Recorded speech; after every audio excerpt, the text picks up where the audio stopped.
Welcome to episode 35 of Tech Over Tea. I'm, as always, your host, Brody Robertson, and today we are on, what is it? 35, I think the formula is 35 divided by 7 plus 1. Is there... That would actually be the mathematical formula, yes. It's episode count divided by 7 plus 1, I think it is. So that would be your 6th appearance. Yeah. Yeah. I think you held up 8 fingers. Did I? I did. I'm actually so dumb. No. What I was doing is 3 and then 5.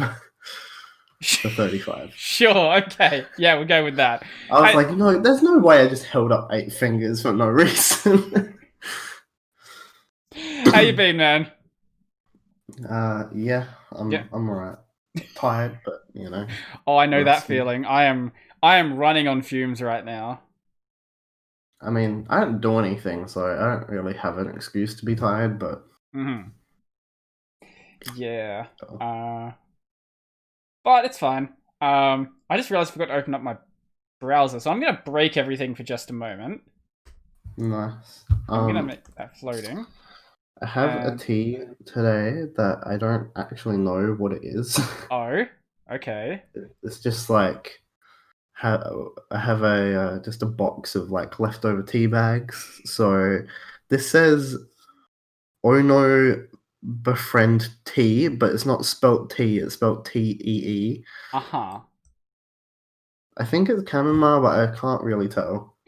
I actually do have tea today. Now it's rare. For a show called Tech Over Tea. Yeah, I know. I took your advice from last time, and I bought some ginger tea, but I couldn't find the apple tea when I first went and looked for some. So I've got myself some lemon and ginger tea. Lemon and ginger is pretty good. I did end up finding the apple one, and I'm not a big fan of that. The lemon's much better. But yeah, I mean, lemon does go better with ginger, just as a flavor combination, but it's a little bit warm right now, so I'll drink that later. Also got this mug, which is pretty cool. It is a pretty dope mug. I like it. I should get myself more mugs, but I don't have space for them. When you get your own place with your crypto mansion, one day you can have a whole room just dedicated to mugs, mug wall. I can have it as the backdrop for my videos.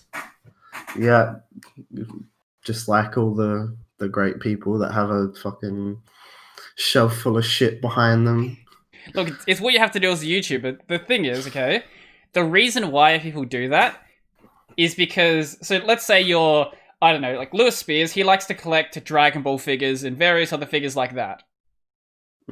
Because they're part of his set, he can write them off on taxes. Because it's a business expense. 200 IQ play right there. Take that, tax man. So if I had like a backdrop of anime figures, I can write those off as part of my set for a business expense. Big brain right there. Big brain. Really thoughts. Big brain. Biggest brain this side of... It's going to make a good, funny haha, but I couldn't think of like... I was trying to work a YouTube channel into it. I was like, oh, biggest brain this side of the Linux sphere, but that doesn't even make sense. Not even close. This side of the Linux hemisphere. God. Oh, Discord's just not showing the volume percentage. That's cool. Well, I noticed you were clipping a little bit, but that's fine. I've fixed it now. Yeah, that was a bad joke. We'll just move on from that. Good joke, I think you mean. Oh, yeah, absolutely. Absolutely perfect joke. If you notice I look off to the side now, I actually have a... It took me a while to get one, but I have a monitor here. Ooh, second monitor. Yep. Well, I have a TV back there, but I can't exactly use most of it. But... yeah, I have a second monitor. I bought literally the cheapest monitor I could find because I don't use it much. I just have it there so I can put OBS on it. And also so I can watch VTubers while I do work that I should be doing. That is actually much more important because it's due very, very soon. I mean, my second monitor is literally just like my TV from when I was like a teenager. So yeah, that's fair. what I'll probably end up doing is when I replace my main monitor will just become my second monitor. Because it's not a terrible monitor, but it's not great. The stand is quite wobbly. There we go. I just move my desk a little bit, yeah. Everything shakes. Also, this is an IKEA desk, so I didn't expect much in the first place. I mean, mine's an IKEA desk as well. It's pretty sturdy, though. I've had it for, like, probably nearing 10 years, I guess. Mm-hmm. And, like, yeah, I think one of the little support things is kind of a bit screwed up now, but for the most part, it's stayed pretty stable for like almost a decade, so, you know, can't complain. The desk I'm really sad I got rid of. I ended up giving it to my sister, and then I think she didn't have space for it and had to get rid of it. I don't know if you remember these, but like 5 or 6 years ago at Officeworks, there was this metal frame desk that had like I think an inch thick stained glass top. See if I can find it. Not off the top of my memory. Officeworks is one of the places that I don't really go to. That's fair. In terms of like, you know, pretty popular stores, Officeworks is probably that and Spotlight. I'm like, yeah, I don't really have any use for you. That's fair. Spotlight, I bought some fabric for, some fabric from that I haven't used yet. Yeah, but besides that, I don't go to Spotlight either. It sort of looks like this one. I'm going to show it on the screen with that button, and I'm going to put it in the Discord chat, which I don't have open. Okay, well, let's grab that In one. terms of buying fabric, is there really another big kind of store, like aside from, you know, independent things? Is there another like big chain store apart from Spotlight? Not that I can think of in Australia. See, this is exactly what I pictured it to be, but I've never seen this before. It was a bit more stable than this one. This one also had a bar on like the front and the back, so it was actually like really, really solid. And this thing would not move. It weighed a ton, but it was an absolutely solid desk. Sadly, don't have it anymore though. Sadly, I'm using this garbage. This IKEA. Whatever IKEA board. This what's the word? Particle board. That one. Particle board desk. I mean, that's Yeah. It's fine. It works for the most part. I have probably more weight on it than it's supposed to support, so it's doing a good job. But I would eventually like to get something really nice made. Mahogany wood. Oh, speaking of that, because I don't actually have that many topics written down today, so when we think of topics, I'm just going to go with them. There are actually places where you can get custom-made flat pack stuff. That's pretty cool. Custom flat pack. Yeah, one of the guys I follow on Twitter was talking about them before. Like, do you design it yourself and send it off to them? Yeah, basically you design everything and they'll just cut it up for you, and yeah. I don't know if this is the specific one he was using, but it seems pretty neat, because sometimes you just can't get cabinets that are the right size for you, so... Hey, this is like how the, like when you get a kitchen installed or something like that, all of those places will go through businesses like this, and then basically set it up like that. So, I don't know, this is maybe a route. It's probably more expensive, I would imagine. Yeah, I mean, it also would be good though, because like when you eventually have to move, like it's way easier to disassemble something that was like a flat pack to start with compared to like, you know, a piece of furniture that you just can't take apart at all. Yeah, I've definitely dealt with plenty of that before. The worst I have is my my tall boys. But so I keep moving my mic because I'm like, I need a cough because my nose is like, oh, you know what? Let's just send some phlegm down to the throat. Why not? It's just dumb because I'm not even sick. I just like, I'm pretty sure I have a dust allergy, and it just like sometimes makes my nose like hell gross. Yeah, I've been getting pretty bad hay fever lately, and it's not been fun because it just makes you not want to do anything for the rest of the day. Mm. I love when my eyes get all watery and red and gross. Luckily, I've managed to avoid it on days where I've had to record. It usually like picks up just after I finish, but so no more sick videos. I can just imagine that you're like super just swollen up and red, like you've had an allergic reaction, and you're like, "Hey guys, here's this Vim plugin." Well, the first day I actually did this this new lighting, I kind of looked like a bit of a tomato because I had my coloring a bit off. So my background, it actually isn't as blue as it looks in the camera. It's actually way less, or whatever color it is. It's way less bright. But because of the way I have this camera set up, it basically blows out everything, and it was overcompensating for the color of my face. It's closer to what it is now, but it's, at least on my hands, is a bit more pale than I should be. But yeah, I looked like an absolute tomato before, so it's not as bad now. I'm not actually this red right now. I'm not dying. Have you like been sick at all, like in your? I'm not counting the shed videos, but like everything from when you recorded inwards. Have you been sick yet during any of that? There was a whole like month or so where I was sick and I was making videos. How bad was it though? Pretty bad. Like I would I think I'd say like 10 seconds and then cough and then have to start like recording again. But I blame. Have I talked about? I think I might have talked about that story on an earlier episode about how my housemate got me sick. It involved a bong. Vaguely. Okay, I'll go over it again because we have. I think the subscriber count's actually doubled since then anyway, or tripled, which is like up 150. So it's not actually that much of a go. It's not like it's actually as many as it sounds like. Basically, so at my old place, there was a bong that was sitting out on the outdoor table, and it had bong water sitting in it for like a month. Which, if you know anything about it, don't. That's bad idea. Yeah. Mosquito breeding ground.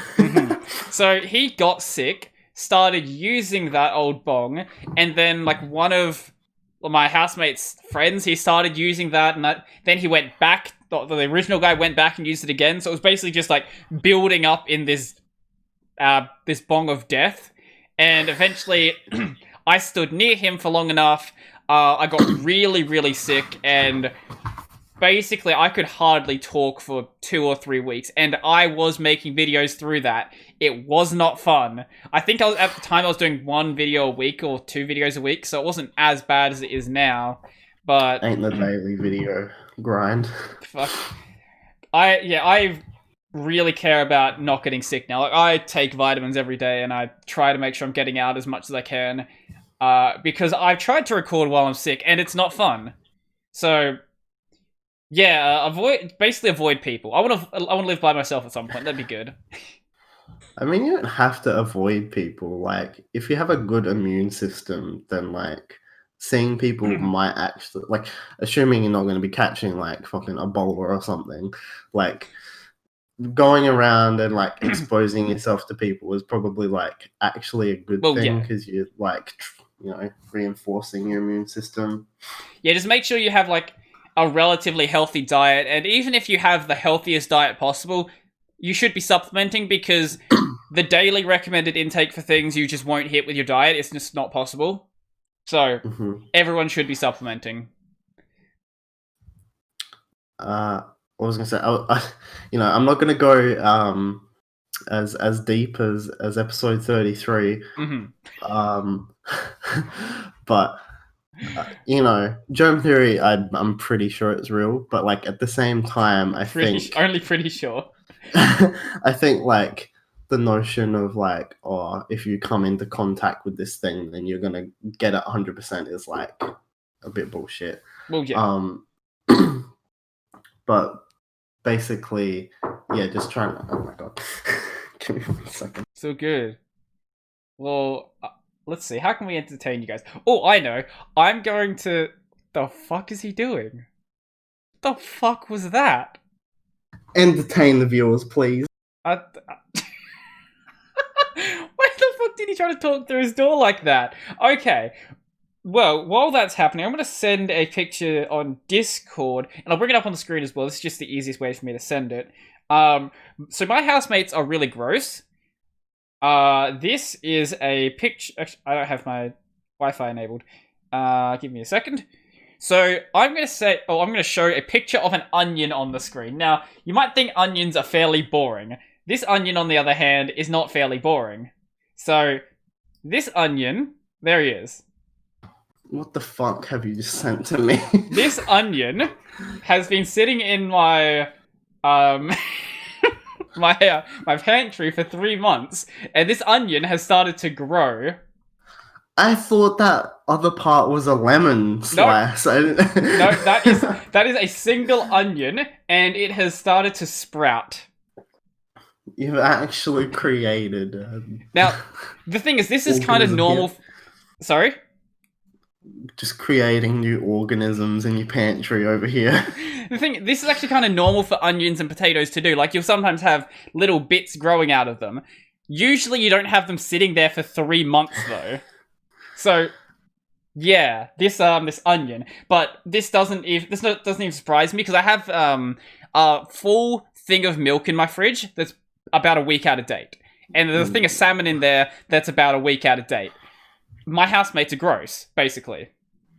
This reminds me, I did have like, this was ages ago when I was still not well versed in ingredients and stuff, but like I bought a bag of potatoes, and I think it was to make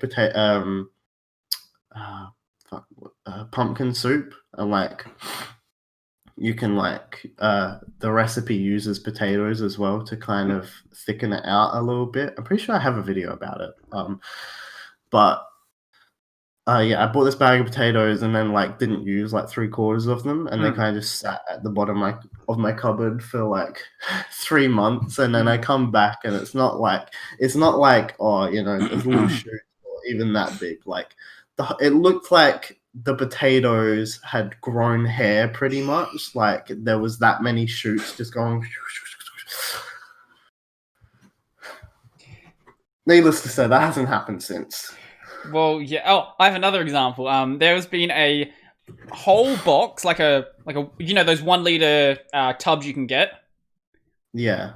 One of the maybe a 2 liter tub. Anyway, pretty big tub, like this big, with a banana cake in it, and it's been sitting on the counter for about 4 weeks, and it's started to grow some sort of new mold on it. That thing must be so stale by now that you could just use it as a brick to build a house. I think 1 slice of it was eaten. Yeah, you could probably fucking do it. I don't know, maybe the mold makes it softer. I don't know, I've never kept banana cake around for that long. Well, yeah, I say that it would be very crispy, but Crispy? I think for it to grow mold, there has to be some moisture, and if it's been in a Tupperware container, then it probably has kept that inside of it. Yeah, but Lord, I don't know what to do with these people. Every house, okay, I've said it before, but I'll say it again. Share housing is amazing, but you always have to realize, you always have to think there's obviously something wrong if the people you're share housing with are in their 40s.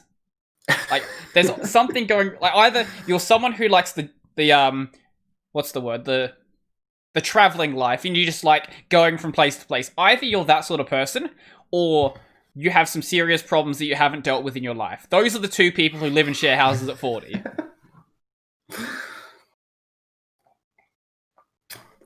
Come on. Yeah, I get it's cheaper, but at some point, you sort of have to actually get your own space. Even if it's just a very small space, you need some sort of space to yourself. Well, even if you have just a full-time retail job, you can just like pay to rent your own house. Because when I was younger, it was just like me and my mum, and she had a full-time retail job and could afford the house fine. So I don't know what these people are doing. Well, I know people who work at Coles full time, and they are like they have a mortgage. Yeah, exactly. But I guess there's just like we talk about fucking people being bad with money like every time, but I guess it's just those people that spend all their money as soon as they get it, and they're like, "Oh shit, bro, I need to pay rent, but I can't afford more than $200 a fortnight, so I go to share house." Will I use my Afterpay? Afterpay is life. Bro, you see this shit? I just afterpaid PSVR. I was fucking sick, bro. I don't even need to worry about it. Oh yeah, I also zip paid like a new computer. I was fucking sick, except I wouldn't buy a new computer because I'd buy a laptop instead, and then I'd also buy the iPhone 12 because I've been looking forward to that shit my whole life. Afterpay and ZipPay are just legal versions of one-day loans or payday loans. That's the word. They're just legal versions of payday loans. You should not be loaning or afterpaying anything that isn't like the price of a car onwards. Yeah, that's fair.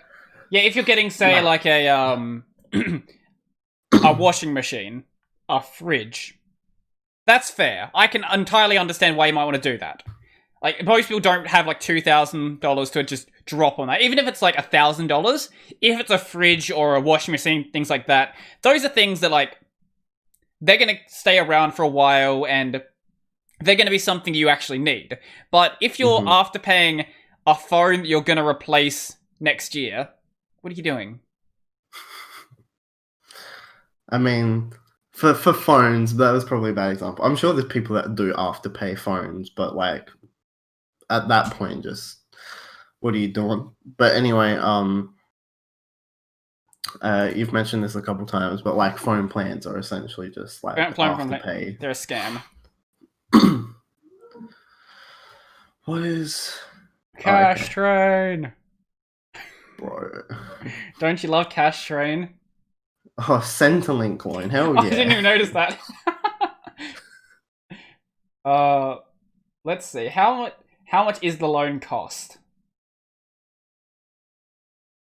Something good about Centrelink loans though is like if you are the kind of person that like puts yourself into that, Centrelink just takes the loan payment out of your fortnightly payments, so there's not as much damage that can be done. Yeah.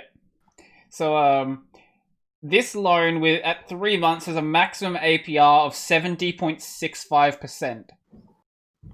Fucking hell. So if you get a loan of $1,000 for 3 months, it will cost you $1,320 to pay it back. That's cool. Fucking hell. You telling me that you don't want to be in debt your whole life? Absolutely. Certain people shouldn't have credit cards and shouldn't have things like this. That is entirely correct.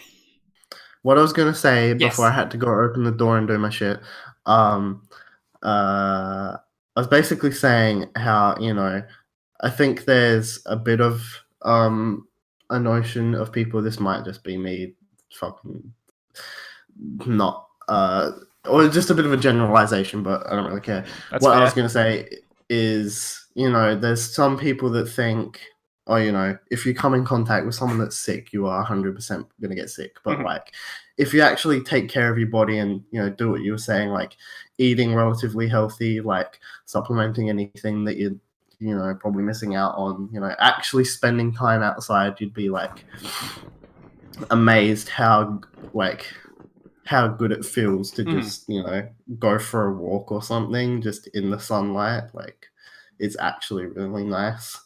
Yeah, I looked outside earlier and it sort of made me sad that I'm in...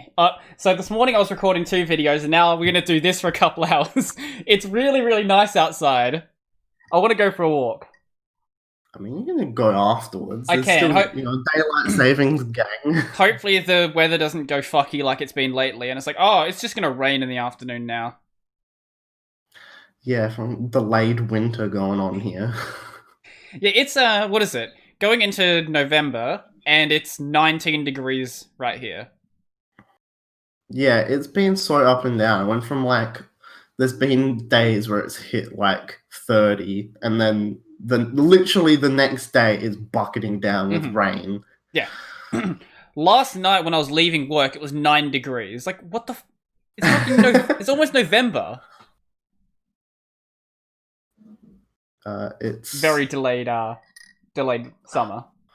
What's that conspiracy theory called? It's like where the government Chemtrails? can control the weather. No, it's not chemtrails. It's something else.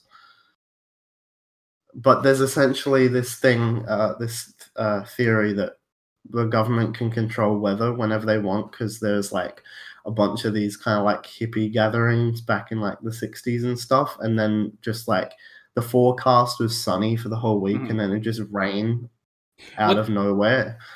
There are ways you can control the weather, so things like cloud seeding do exist. Yeah, but there's more extreme than that. Like, I think one of the more popular things about this theory is like, satellites that can like shoot lasers into the clouds to like make them rain or not, or something like that. I mean, not saying it's not true, but facts. I forgot where it is, but there's a city in one of the Middle Eastern countries, one of the really, really rich ones, where every single Sunday it rains. It's sunny all week, and then every Sunday it rains. Because they cloud seed every Sunday to make it rain on that day. Is that just for rainfall purposes? I don't know. They just want it to rain every Sunday. I don't know why. I presume there's a reason for it, but it's also a tourist attraction, I guess. I mean, like, it would be pretty useful in terms of like agriculture, though, because it means you're always getting a consistent source of water. Well, at some point, the problem with cloud seeding is you do actually mess with the. I'm not a whatever the cloud scientist is. Meteorologist. Yeah, that one. Cloud science, fucking weather scientist. Anyway, I know that it does fuck up it fucks up the weather patterns in the region or something. So city rains once a week. Yeah, so if you Dubai. So yeah, no, I was completely wrong in the place I was thinking. In Dubai, it rains once a week. But yeah, it messes with the way that the weather works in the region. So at some point, you're gonna basically make it so it doesn't rain as it should there. I don't know though. And you're gonna plant a cloud. I'm pretty sure the way it works is you find like a cloud that looks like it might rain, and then I think it's like you use silver particles or something that attracts water vapor to the cloud, and it makes it actually heavy enough to actually start raining. I think that's how it works. So, lesson is that silver lining is a real saying. Yes. I've been watching this YouTube channel called Chubby Emu. I don't know if you've ever seen him before. Nope. I'm gonna find it. He basically does like these medical videos, and I love his. Oh, go away, Citrix. I love his titles because they are clickbait, but they're also exactly what's in the video. Okay, let's find some examples. I think one of them's like, this girl did the cinnamon challenge. This is how her body shut down or some shit. And it's like hell clickbaity, but like that's actually what is in the video. And so essentially he goes over these like extreme medical cases and like kind of explains what happens and like why it happened and stuff. A TikToker drank 2 bottles of Benadryl. This is what happened. A Bitcoin miner heat stroked in his sleep. This is what happened. Okay. I'm not going to touch this one. The George Floyd toxicology report. I'm sure that one's going to have some interesting comments. Probably, but My dad drank 50 beers every day for 6 weeks. Fuck, that's that one's goals. One of my favorites is a man ate 2 pounds of licorice candy every day for 2 weeks. This is what happened to his like kidneys or something. Because essentially, there's a chemical or molecule in real licorice that like kind of blocks you from producing this certain. Oh no, sorry. It has more of an affinity for the receptors, like. I think it was his kidneys, so it basically stopped him from filtering out toxins and shit, and then his like whole body just broke down. Oh Jesus! But you know, I'm not to be mean or anything, but I feel like if you're eating 2 pounds of licorice candy every day, then you fucking kind of get what you deserve. Well, yeah, same with the dude who drank 50 beers every day for 6 weeks. Like, how do you even drink that much? Like, I don't know. Like, you literally have to be drinking like 3 beers every hour just to even fit that into like the day. Just ignore the fact that it's beer. How do you drink that much water? Like, I don't know how your body can hold that much liquid. Yeah, well, something interesting that I've learned from those videos is like, there'll frequently be people that like have completely full bladders, but they can still drink more stuff and not like urinate. And it's essentially because if you have like high sodium in your blood, water gets attracted to salt, so the water will actually start going into your cells and you'll like start to swell up. And so if you have a lot of sodium near your head, your brain will swell up and you just get a seizure and die. Oh, fucking hell. Jesus. So, yeah, that's like something is like if you have like drank a lot of water and you just can't urinate, then, you know, go to the emergency room because you're probably going to have a seizure. Jesus. Okay. Wait, if we go all the way back 3 years ago, he was still doing the exact same titles, but doing completely different videos. So, yeah. I bought this PC for $750 in 1999. Here's how it holds up in 2017. Okay, hey, if you have a style that works, I can go with it. But clearly, the newest videos do much better. Yeah, like he was doing some like I don't think he really found his niche until recently. Hey, it works. Clearly, it works. But yeah, I recommend giving his videos a go.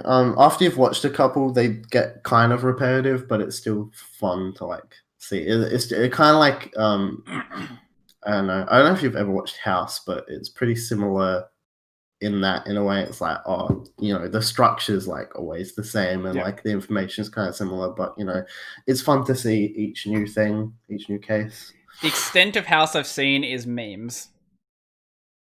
That's all I have. I mean, that's all right. Well, since we're talking about channels, do you know who Simon Dan is? Never. Oh, no, I don't think I've heard of him. You would love Simon Dan. He's like right up your alley. He does videos debunking conspiracy theorists. Okay. Shout us a link. Here you go. And I was just before I came onto this this recording, I was watching a video that he did a few months back on a dude who doesn't think that penguins exist. Penguins? Yes, penguins. Why? He's got one recently. Mount Rushmore is made out of heavy paper. Paper mache. Rushmore. Giants that roamed the earth.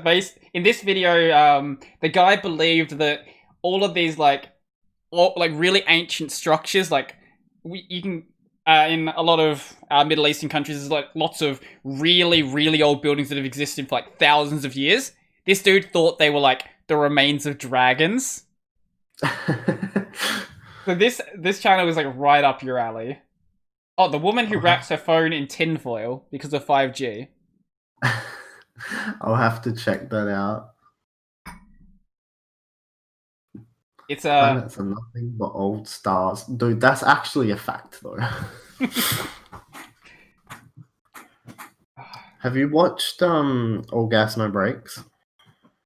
All Gas No Breaks. No. He's essentially just a guy that goes to different events like protests and gatherings and stuff, and he just does interviews with the people there. Okay. And he did one of a flat Earth convention.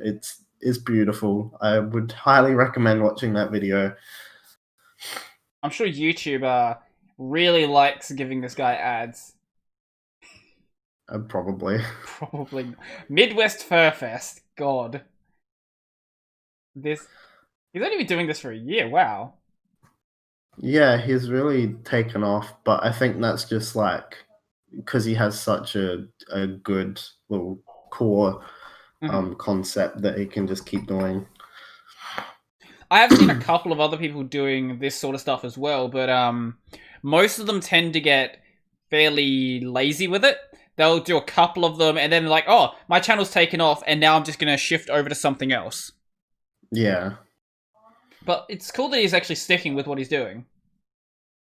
I appreciate another good reason.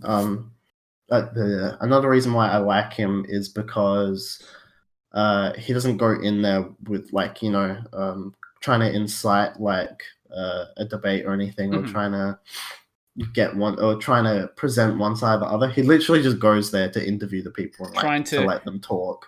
Destroy the libtards. Yeah, it's not fucking Steve Crowder being like, I'm gonna go trigger some fucking liberal snowflakes on this college campus. Change my mind.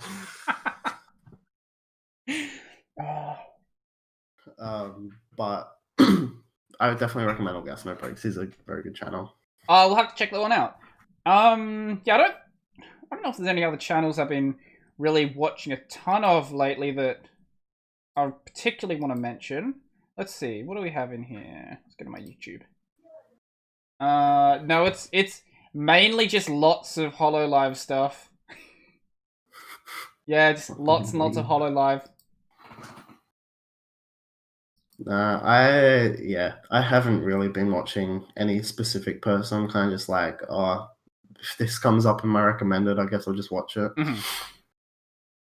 Yeah, I've just been sort of shifting around what I'm watching lately. Like I don't really have anything.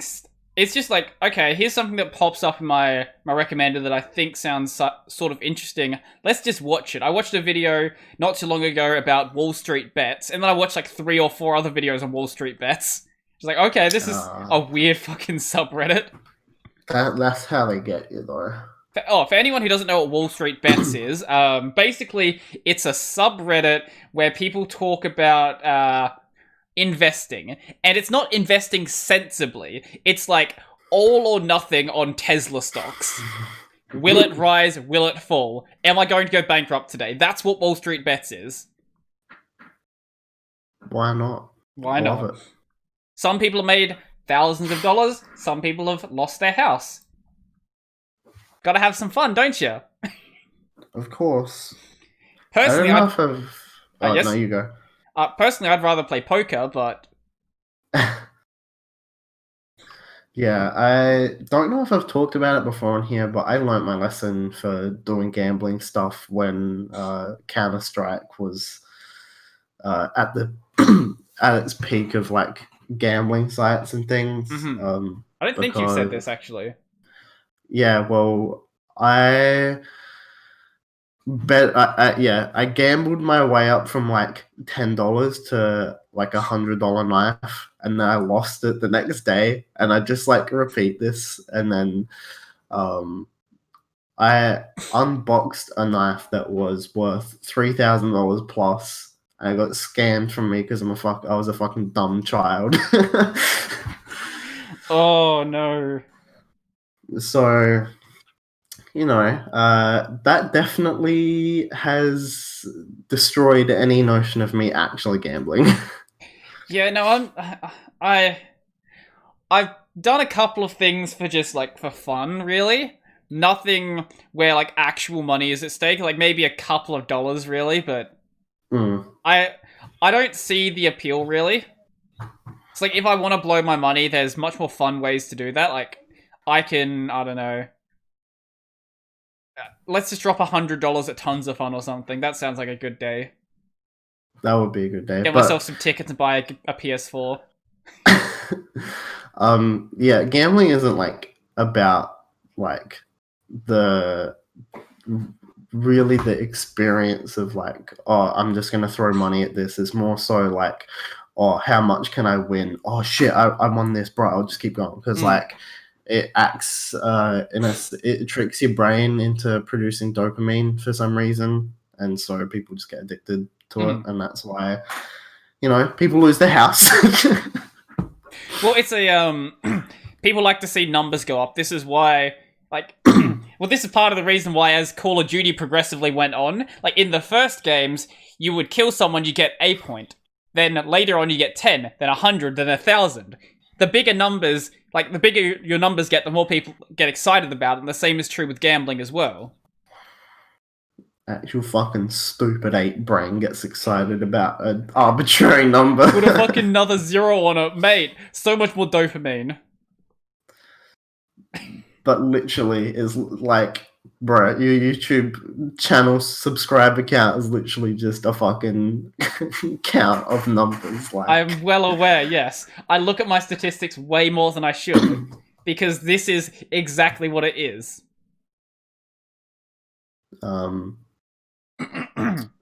I've gone full boomer. I know I've talked Yes. about this as well on the podcast about, I don't like scrolling on social media apps. No, that's fair. But I kept getting fucking fished in to do it. I was like, oh no, I'm just checking my notifications, and then I'd scroll for like a minute, and then it would become two.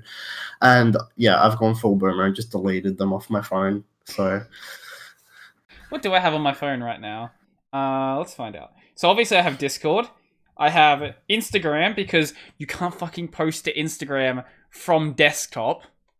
yeah, like that is how they get you. I don't look at Instagram. I open up Instagram, post a picture of my dog, and then I close it. That's all you get. Oh, that's a pretty awesome cup. Yeah, it's a SNES cup.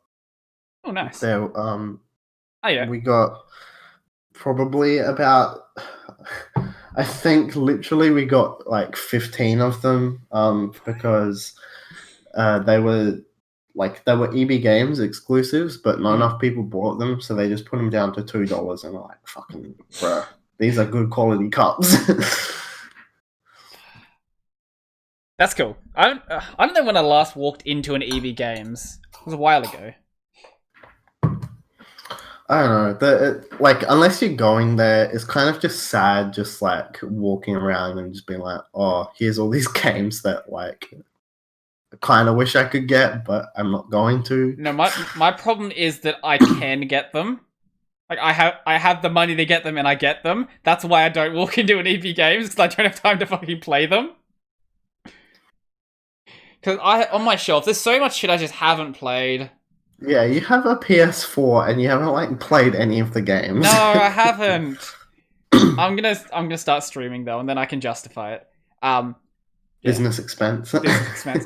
No, I want to start streaming anyway, and I want to play the games. There's just some fun stuff in there that, especially when it comes to JRPGs. Like I can't find like 100 hours to sit down and just play something.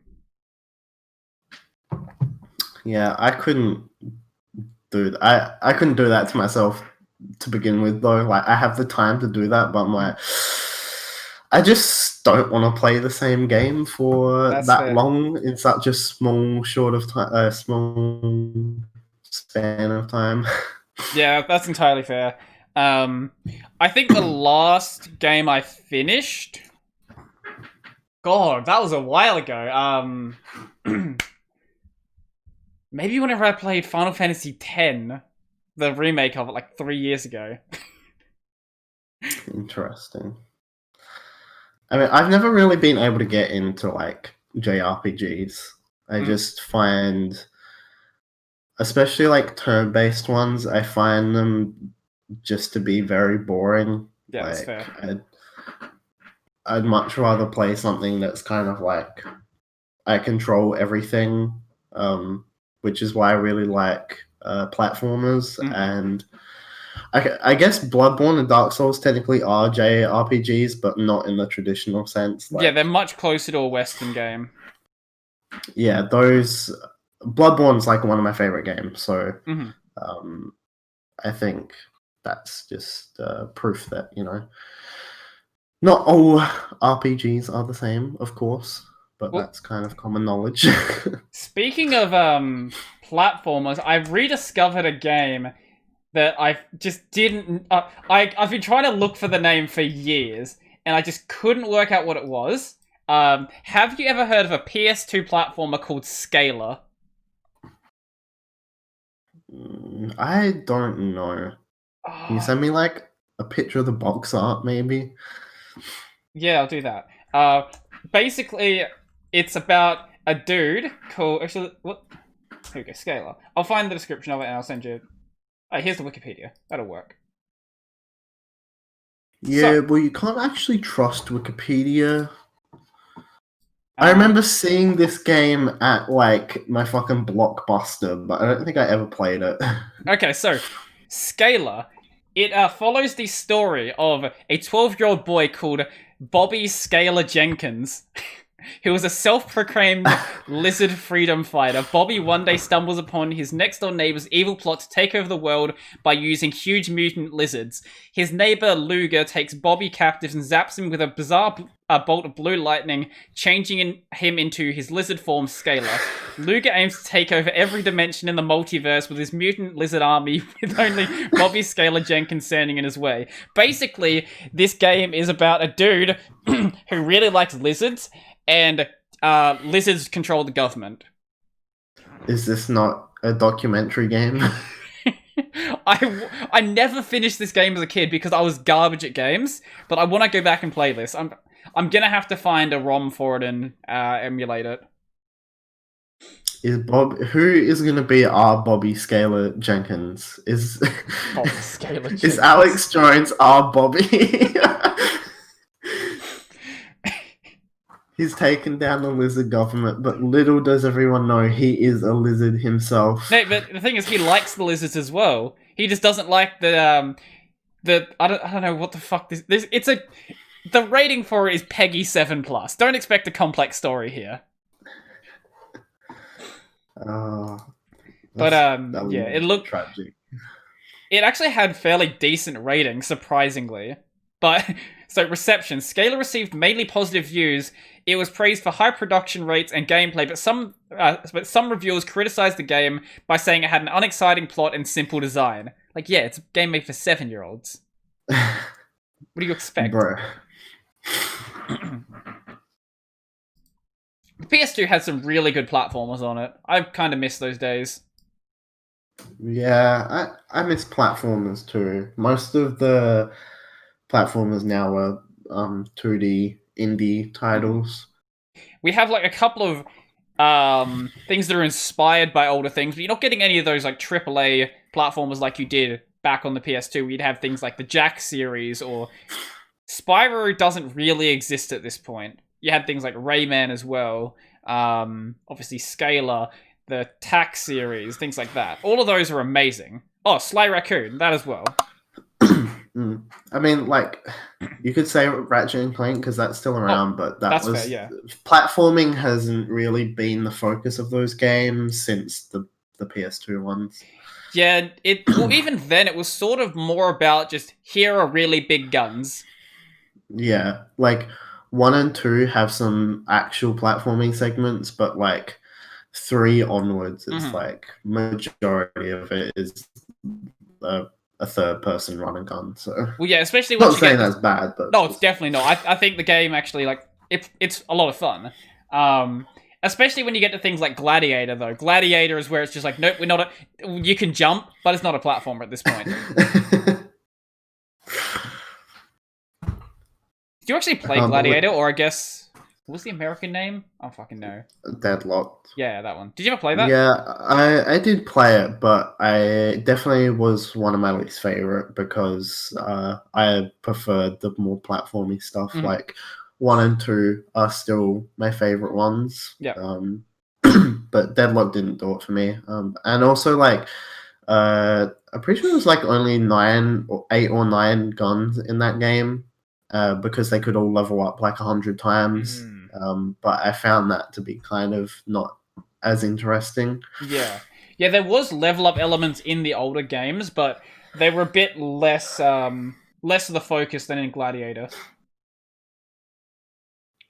But I'm pretty keen for the new one that's going to be on the PS5 because they haven't released a Ratchet and Clank since 2016, and even then, that one was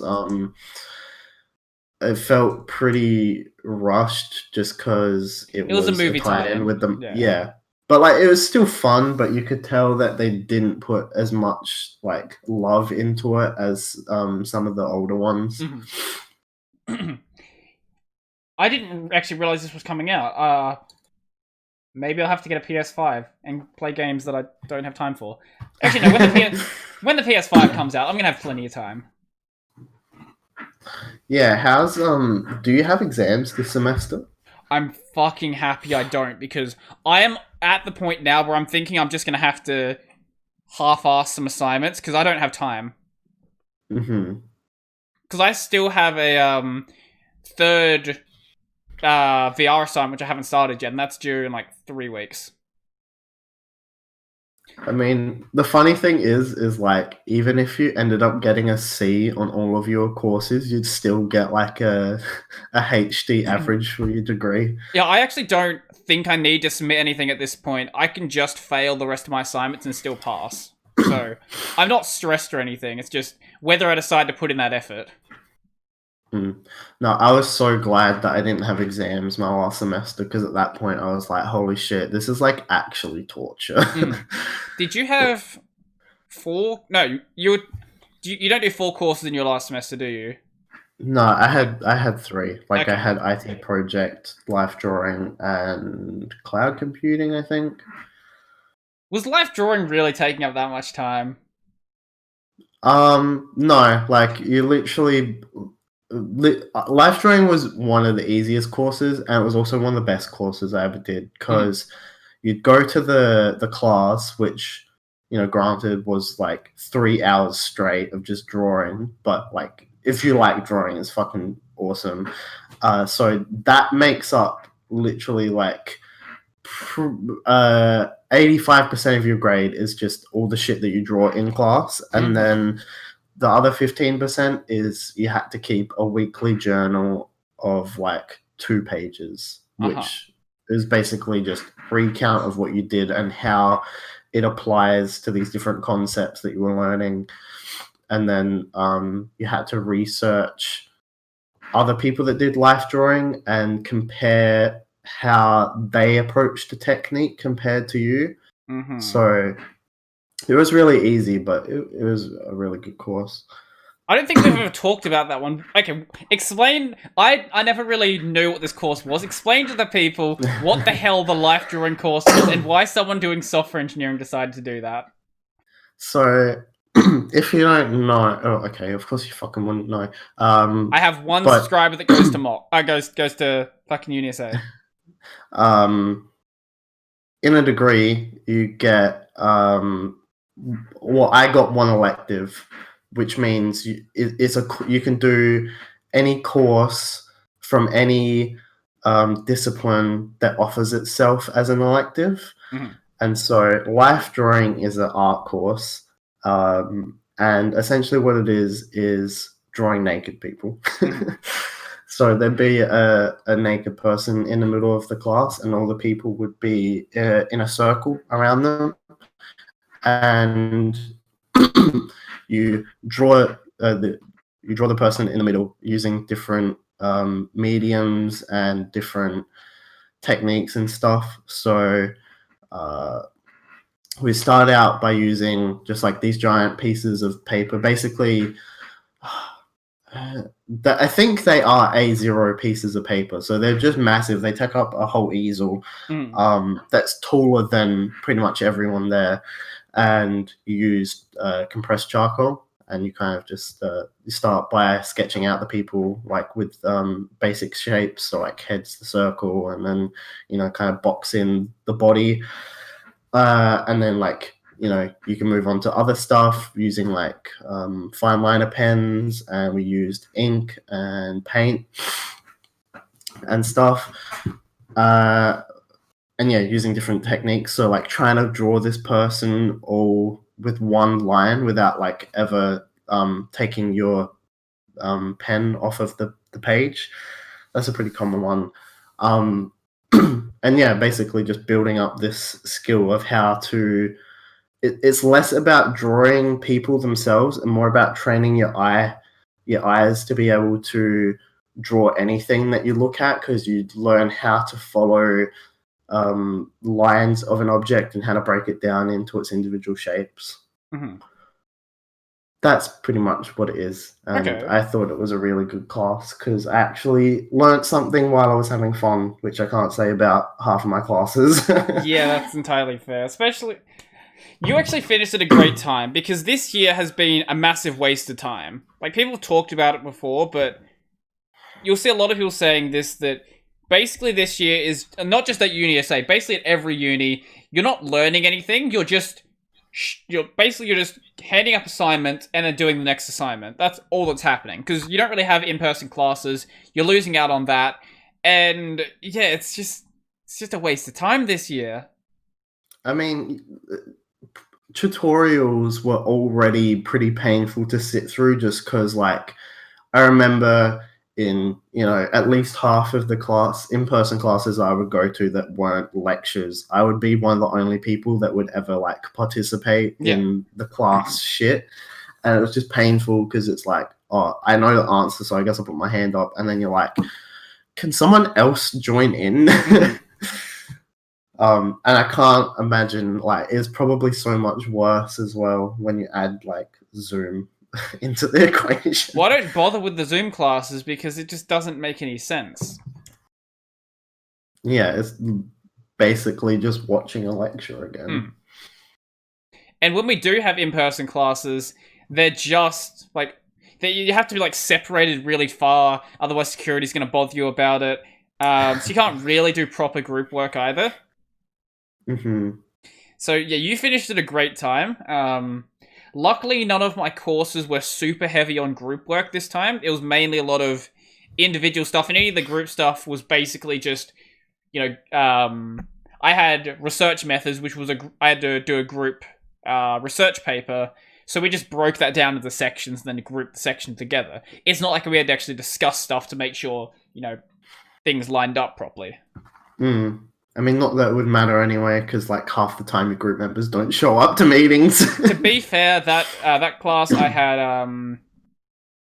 Kenley, Matri, and Corey in my group, so I think I was fine for that one.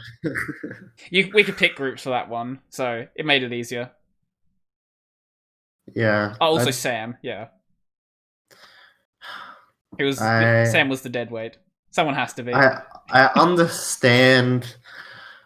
This is going to be the same rant that everyone has ever done about group work, but like I understand being put into random groups because in real life you're not going to get to choose your groups or whatever, but like also in real life you're not going to have some fucking dumb cunt that doesn't know what they're doing that's going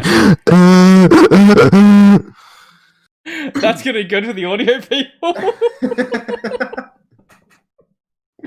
Fucking hell. Oh my god, okay, yes? Go on. No, that's all I want to say. Oh, mate, what are you doing? I only have 200 subs, don't scare them all away. But like, okay, so the thing is, when you choose your groups, you still have to show that you can work as a team. It's just you're working with people that you know are going to actually fucking do the work and not just sit there. Yes, That is my complaint. Well, yeah, any decent manager wouldn't put people who don't know how to work together in the same working environment. Like, that's not going to happen. Exactly. Yeah. Go check the topics. Good topics. I said at the start, I don't really have that many. I just haven't had time to do topic things. Yeah, so anyway, we'll stick on the uni topic for just a bit. This semester I'm doing big data. Oh, that episode hasn't come out yet where I talk about how I launched a crusade against my lecturer, but I have an update for it, so you don't know about it, but people, when they listen to this, will know about it. I'll give you a rundown. Basically, one of my lecturers decided that he doesn't know how to calculate an average. So, how to calculate mean, total divided by count. I'll show you the formula I sent to Brian. Where's Mr. Is this the same guy that was changing the marking criteria as he was going? I don't remember. Maybe. What the fuck is this formula? Here it is. So, here. This is the formula he wanted us to use to calculate the mean, because basically what we were doing, we're calculating the mean as we're actually updating the value, so every time you increase the total, you have to recalculate the mean, which is not how you calculate a mean. What the fuck? Why? I'll put it in. What? So, it's on the screen right now. For any audio listeners who didn't see last week, it is mean times by count inside of brackets, plus item inside of another set of brackets, divided by inside of brackets, count plus 1.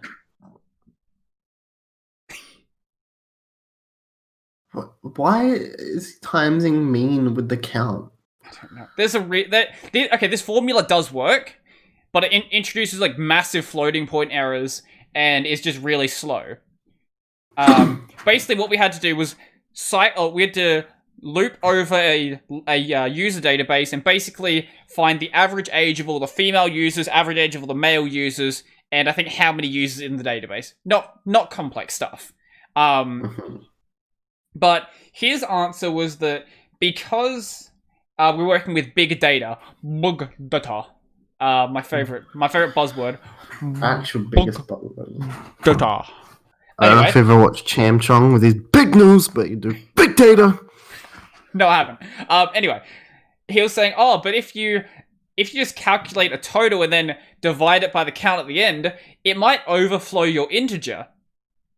Except Python has unbounded integers, which...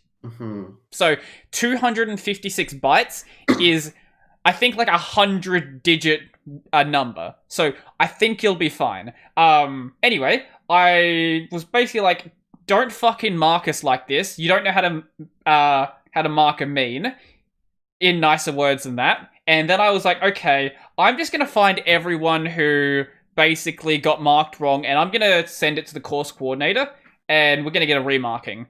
I haven't sent the email yet, but a few hours ago, I got an email saying marking for this assignment has been changed. So he's gone and fixed all of the marking because I think he just didn't want to deal with the course coordinator, that's fine by me. Thing is, I didn't care about my marking being wrong. My problem was that people called him out for it in like the actual class. Like people like Ken Lee and Corey, all of them called him out for it. And he was just like, no. It's like, don't fuck with my friends or I will fucking destroy you. Like, mark me wrong, I don't care. But when every single programmer is telling you that you're wrong and you don't know how to mark this assignment, maybe you need to think twice about what you're doing. Just like seeing that formula just hurts me. Because, like, I just think back to database essentials and you're like, bruh, it's literally like... But yeah, this formula will work. Look, here's a column, add it all together and divide it. Yeah, it will absolutely work. It's just really slow because you have to do multiple divisions. Like, So let's say you have 6 million records. You'd have to calculate 6 million divisions instead of 1. Obviously, that's slower. But also, because of what it's doing here, it's going to be basically dividing into a floating point number. And every time you divide a floating point, basically introduce more floating point errors. So it becomes horrendously inaccurate. Oh, well. But hey, I got my mark for it, so I don't care. That's all that matters. All that matters. Except that assignment was worth like 5%, so it didn't actually matter. It's the principle. 5% is 5%. Yeah. Speaking of different topics, Yes. I want to talk about this last time, but I didn't. But I have, bro. What the fuck? You walk into a doorknob, bro? No, this is from at work. We have like big, when you get the dog food cans, they come in like big slabs, and I like to lift them upside down, slice the bottom, so they're leaning like on my arm. Anyway, yes, topics. I was saying, yeah. So I stopped running because I remember I said how I was doing counts to 5K. But essentially, so this is a whole story. This is gonna be not conspiratorial, but not supportive of establishments, I guess. So basically, I was doing my running and everything was fine, and then I was getting this rash thing on my shoulders, and it basically made it very just dry and super itchy. So I'm like, oh, well, this is annoying, but I kept pushing through it when I was running. And I went to the doctor and I was like, hey, can you fix my shoulders, please? Because they're just like fucked, and I've been dealing with this for how long? Like, I had this before, but it was slightly different than last time. I'm like, hey, can you just, do your thing? And I got prescribed antibiotics for some reason, even though I was like super sure. I was like, yeah, this is like a fungal infection, not bacterial. But anyway, I was like, okay, I guess I'll just take these. And so I did, and they like fucked my stomach bacteria super bad, because I don't know if you know that, but antibiotics can do that if they're strong enough. And for the longest time, I didn't make the connection because I didn't know that going into it. So I kind of just had this month where like, if I ate anything, I'd just feel sick, and like my stomach could not deal with eating anything that wasn't like plain pasta. And so, trying to, and it didn't make the shoulder thing go away. It just made it worse. And so I was trying to do running while having fucked shoulders and a fucked stomach. And I was like, dude, this is just not it. So I basically stopped that. And I went back to the doctor and I was like, hey, this is not working. Like, you need to, refer me to like a dermatologist or something. And the person was like, yeah, we'll do that. Do you want a private or a public one? I'm like, I guess just a public one, because, I don't want to pay like $200 just to be told, here's a cream that you need to go buy. And so, I waited for like a month. And I was meant to be sent a letter by this public dermatologist place, and I didn't get one. I was like, oh. So I go back to the person. She's like, yeah, I'll just fill you in for another one.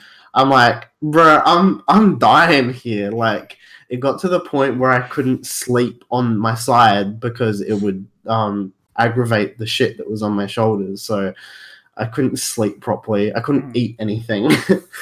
I think around that time that I went back to file another thing, I was like, oh, I'll get some probiotics. Because I asked the person, they're like, yeah, just get some probiotics. I'm like, oh, what one? They're like, oh, yeah, I'm not really well versed in that area. You just get whatever. I'm like, fucking okay. So I went and talked to pharmacist got these probiotics and started taking them, and they fixed everything because So this fucking doctor basically like destroyed my stomach without telling me it was gonna happen. Didn't fix my shoulders, and then so eventually I'm like, okay, this is actually fucked. I'm just gonna go to a different doctor. Do you actually remember what they were called? Because I can bring up the side effects because we have the internet. The antibiotics. Yeah. I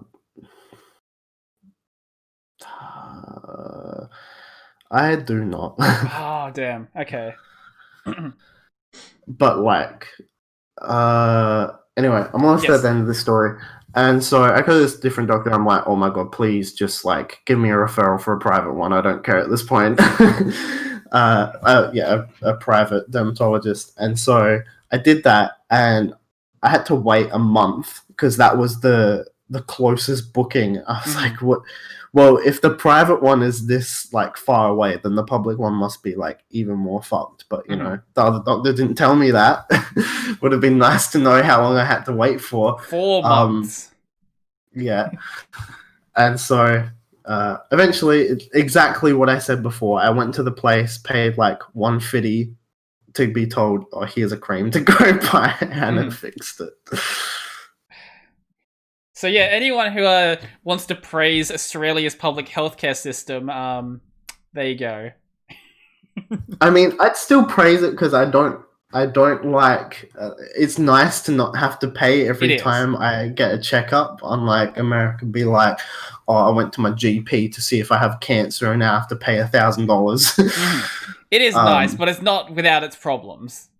But yes, I'm quite sure unless you go with like a private GP, you're not going to be getting 100% sound advice. So how long ago was that happening? This, I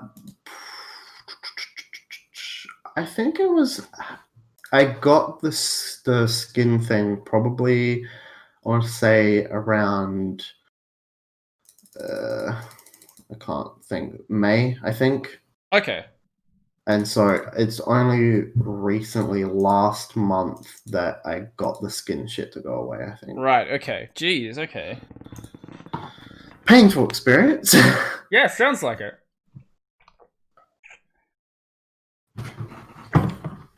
Yeah, I have wrist problems I should deal with at some point, just from older injuries at work.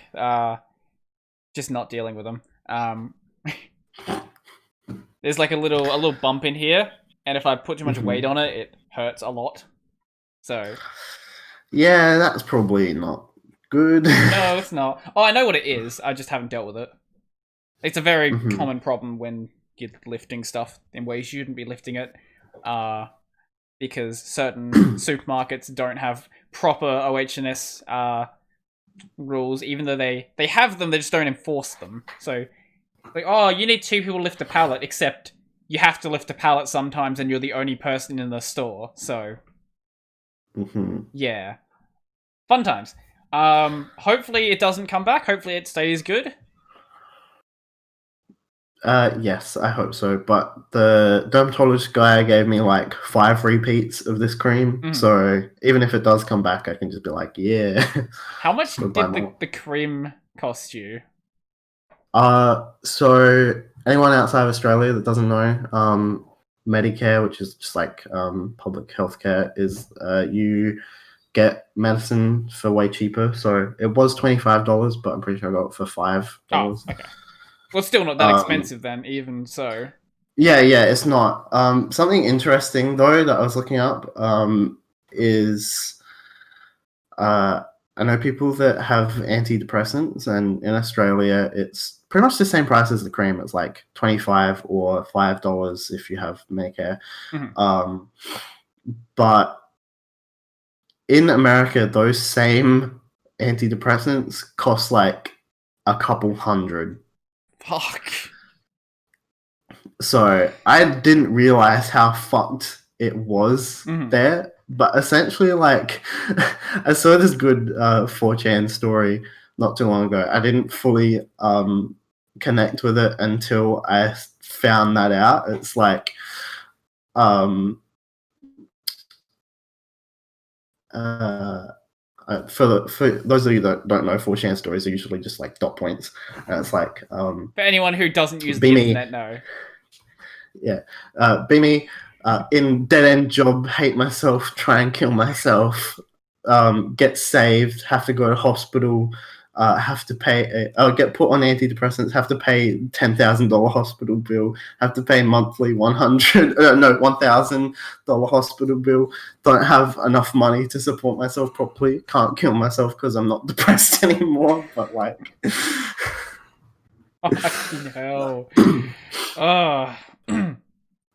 Yeah, the American system is fucked. You're talking about the land of the free. Land of the free. I do free. like their guns though. The guns are nice.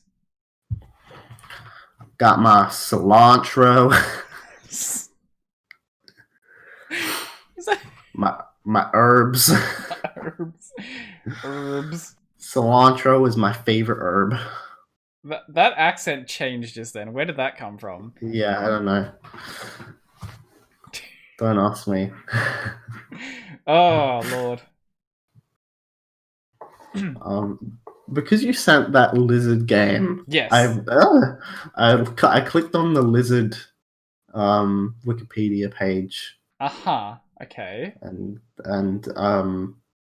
there's like a picture of the gecko's fingers, which like can suck onto stuff. It looks pretty cool. Okay. I'll send you the link. I think I can find Wikipedia. Oh yeah. No, but I'm sending you the actual picture though. Oh, okay, yeah. I know, I've got it. Adhesive pads enable geckos to climb vertically. Huh. Those are pretty cool looking. Why don't we have those? That would be pretty cool. We got these like boring fingers that don't really do much. They got these fingerprints on them. Fucking put that shit on my feet. It's not like... Oh, actually, I was gonna say, it'd be fine if you're wearing shoes, but if you're just like barefoot, you just get like sucked to the ground as you're trying to walk. I know. Well, geckos can clearly walk around on the ground, so... Okay, maybe they can just turn it off. I don't know, maybe you need to like put a certain amount of force on them or something. I don't know how these work. Yeah, I didn't think that one through very well. Not really, did you? There's another picture of just two skinks mating. Some lizards, including the Gila monster, are venomous. That's not a fucking lizard at that point. The hell is this thing? That's terrifying. Look at this big dinosaur. Gila monster. Oh, what the hell? Yeah, is that not just a crocodile? I don't know. I feel like it's probably closely related to a goanna. Let's find a picture of a goanna for anyone who... Australian goanna. Have you... Okay. You probably haven't. I just realized you haven't lived in a rural area. Have you... even in a zoo, have you seen like a big goanna? No. Okay. Because these things are like... fucking terrifying. Yeah, here we go. That's a good picture. Don't... Fucking hell, that is... Go! Oh my god, I don't care, Telegraph. Let me just see your stupid picture. Can't believe that they allow there to be a lizard Wikipedia and not have the government as a tab. You need to find some of the alternatives. Here we go. Like, looking at a goanna without it being next to something that you know for scale, you can't really tell how big it is. These things are actually fucking terrifying. This is not something you'd ever want to cross paths with. Episodely warning of this is not good for audio listeners. Bro, imagine actually coming home and you have a crocodile attached to the side of your fucking house. Okay, so for anyone who doesn't know what a goanna is, picture a crocodile that can climb walls and can also run really fast and isn't a moron. Basically, that's a goanna. And the picture we're looking at right now is a picture of a goanna, basically like Spider-Man up against someone's fucking wall. Yeah, I've back when I was in Queensland, there was I think 1.5 meter goanna that ran across the yard in front of me. I was like, oh fuck. I'm gonna fucking stop, I don't know what to do.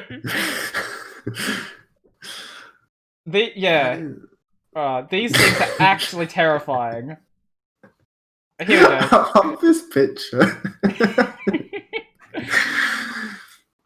Here's another one we have. No, copy image address. Like, look how fucking big that is! Malaysian. Also, the title for it is Malaysian man spots Godzilla monster lizard chilling on housegate and clicks a selfie. Godzilla monster. Godzilla. Yeah. If you see a goanna, don't go near it because it will fucking murder you. This is no like frill neck lizard. This thing is like an actual dinosaur.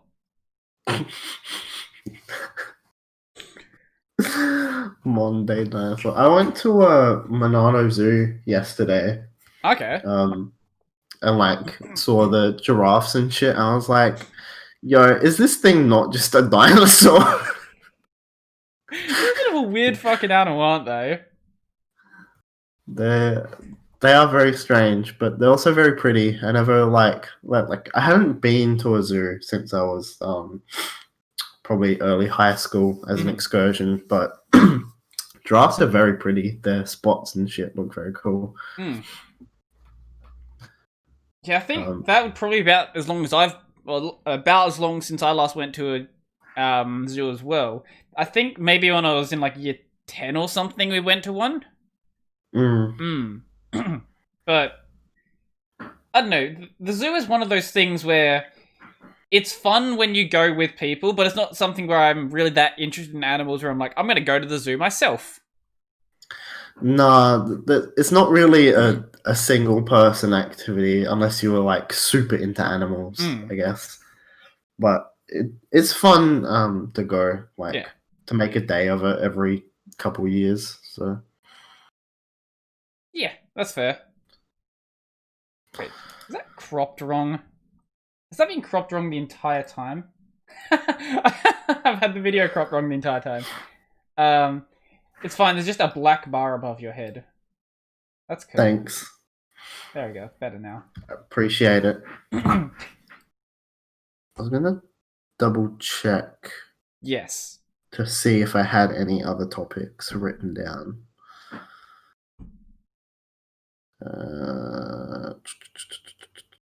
No, I mentioned Chubby Emu. I mentioned the shoulders. I haven't mentioned skateboarding. I've been learning how to skateboard. Okay. I don't know where it came from, but I think I just got like recommended a bunch of skateboarding videos at one point. And I was like, I'm just gonna buy one for myself for my birthday, which is like all the way back in March.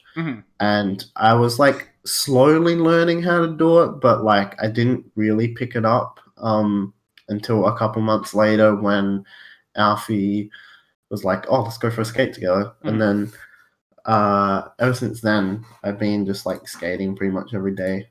That's cool. Just like because I've enjoyed it so much. That's the other thing I was gonna say. It basically replaced my running because it was something that I could do like even when I had like my fucked stomach and shoulders. It's not as like intensive as running is, but it's still like It's still pretty good exercise. I've lost like a couple kilos just from skating every day, which I thought was I didn't think was gonna happen, but I No, did. I that was seems like, kind of oh. weird to me. But this is like over a month. Like Mhm. it's not just I lost a couple kilos like a day afterwards. But um, I've been really enjoying that. I can't do any tricks or anything, but I can, cruise around pretty much anywhere that I want. So I'm pretty happy with that. Well, if you can stay on top of the board, you're doing better than I am. I've never learned how to skate. I step on the board, it comes out from under my feet, and I give up there. Yeah, it's a very strange feeling when you're first starting out. You're like, oh, I'm trying to fucking stand on something that has wheels.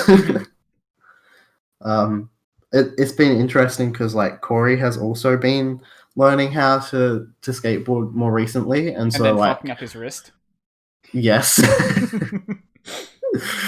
So yeah, I've been watching him like develop, and like it's very surreal because he basically is at where like I was a couple months ago. Mhm. And so just re-seeing that is very strange, and because I had kind of forgotten how hard it is to start with, but Mhm. once you kind of develop it more, it's like, holy shit, this is pretty secondhand. I think what it is you needed something that was, I guess, in place of what you've been doing for the past couple of years. You actually need some sort of like skill you're developing. Mm.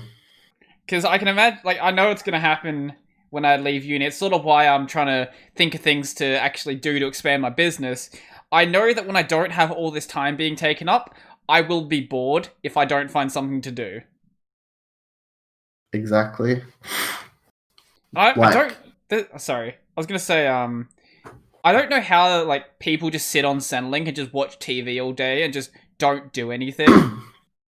no, that's fucking depressing. Like humans need to be doing stuff with their day. Like Mm. even if it's not a job, like you just need to be doing stuff because like the days I've had where I just haven't done anything, I'm like, holy fuck, I just fucking feel like a leech, Mm-hmm. feel bored, sad. But like, if I have a day of like, oh, I'm gonna work on this video and then I'm gonna go skating and then I'm gonna clean up the house a bit, it's like, wow, I feel productive. Mm-hmm. Yeah, even like skating isn't something that I'm thinking of getting into. But hey, if it's something you're enjoying, go right ahead. Like I have a lot of respect for people who actually like put their effort into something that they want to try to improve. Yeah, well, something else I've been doing as well along those lines is I've been practicing my touch typing Mm-hmm. because I've always like wanted to be able to just like hack a mode 100 words per minute. So I've been learning how to do that properly, and I think I can get like I probably average around 60-ish words per minute with Mm-hmm. like 97% accuracy. So that's pretty good because basically you need to get your accuracy really high up before you can actually like increase your speed. Mm-hmm. Because there's no point in going fast if you're fucking touching the wrong keys and needing to backspace a bunch. Yeah. Yeah, my typing speed is not great, we'll say. You know what? I'm gonna yeah, Live typing test. live typing test. Typing test. Let's do something. I'm gonna send you a link. All right, are we both doing it? We are, yes. All right, I'm gonna have to figure out how to angle my fucking computer for this. It's fine. We'll do the 1 minute typing test with text. Yeah. Okay, can you still hear me? Okay. Yeah, fine. All right. Okay, there we go. It's just I want to use my actual keyboard for this. That's fair. This is quality content here. This is peak podcast right now. Okay. So we're doing 1 minute test text? Yeah, just the default settings. 1 minute test text. Alright, let's take okay. Oh, what the fuck Oh, is you've this already word? started? Okay.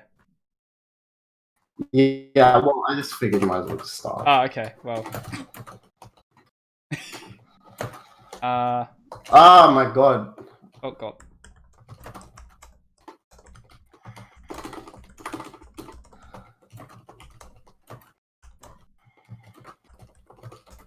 But yeah, I'm sure this is great for the listeners here. You guys, just watch the video version if you want to know what's going on. Oh, fucking hell. It also helps that, like, I'll see a word and I'm like, wait, this is not right. Fuck, my typing is terrible.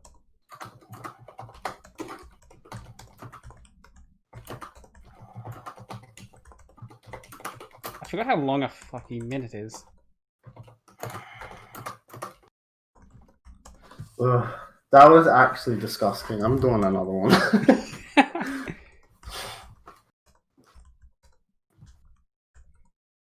Hit me with not 40 words per minute, thank you. That's actually the saddest fucking story. I got 51 with 3 errors. Oh, sorry. 49 with 3 errors, so 46 with adjusted. Yeah, bro, that was just my warm-up game. Yeah, we'll do that again. Screw it. Oh god. I love Uncle Henry, who was a farmer, and I'm learning about baseball. And Aunt M, who was the farmer's wife. Mm-hmm.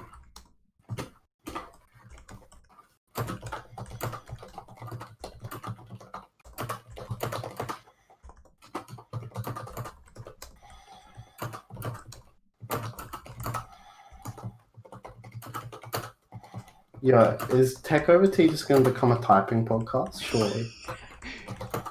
It very well could, and maybe I'll do typing tests on a stream, and I'll message you, see if you can do why do so. I actually fucking suck? Okay, 53 with 2 mistyped words, so adjusted 49. That's fine. My typing speed's not very good, as you can probably tell.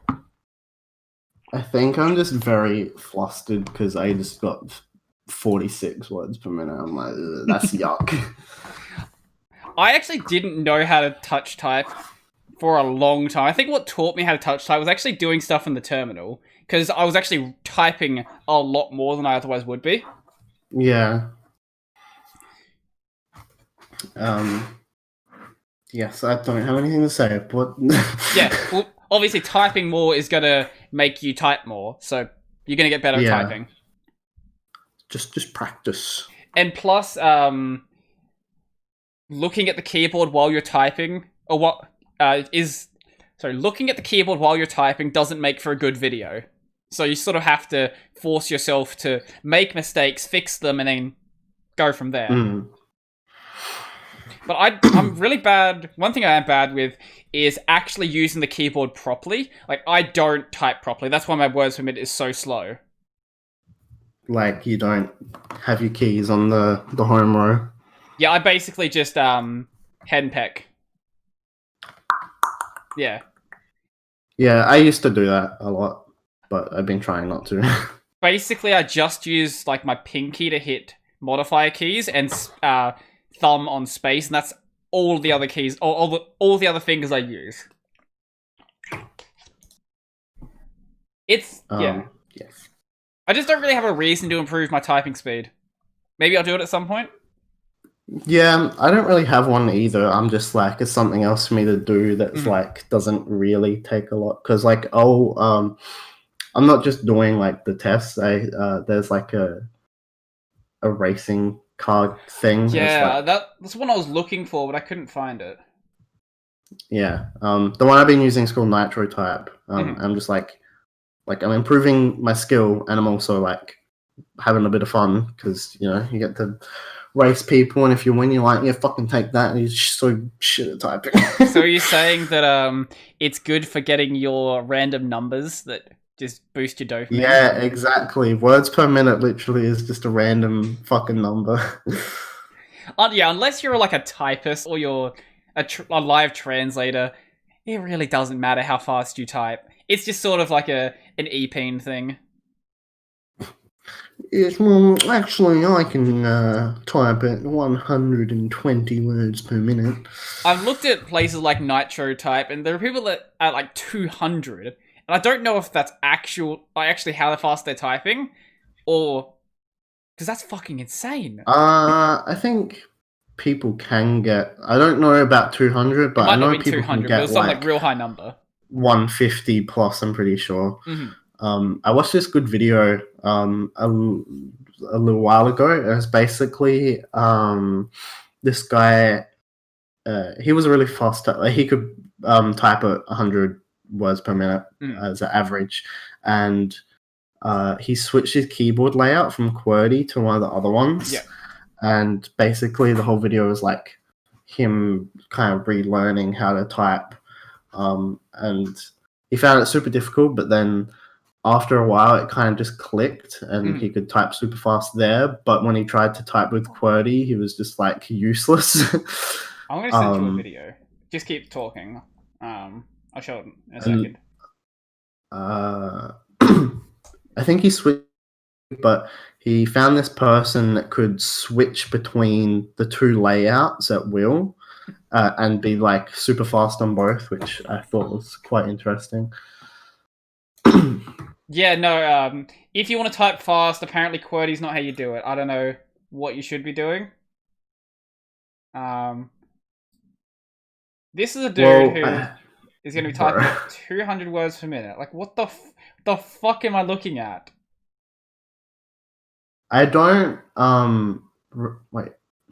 The LUD, wait. Oh no, that's just arrow keys presented with letters. Yeah, QWERTY was developed for it was developed for typewriters, so it didn't have efficiency in mind.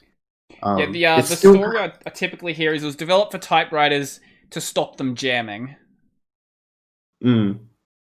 So yeah, it doesn't obviously there's still some thought put into the layout, like Z and X and Q are like off in the corners because they're like least used letters, but yeah, other layouts I think take into consideration the most common letters. I'm not sure what this guy is running, but A, O, E, U, I are all on the home row.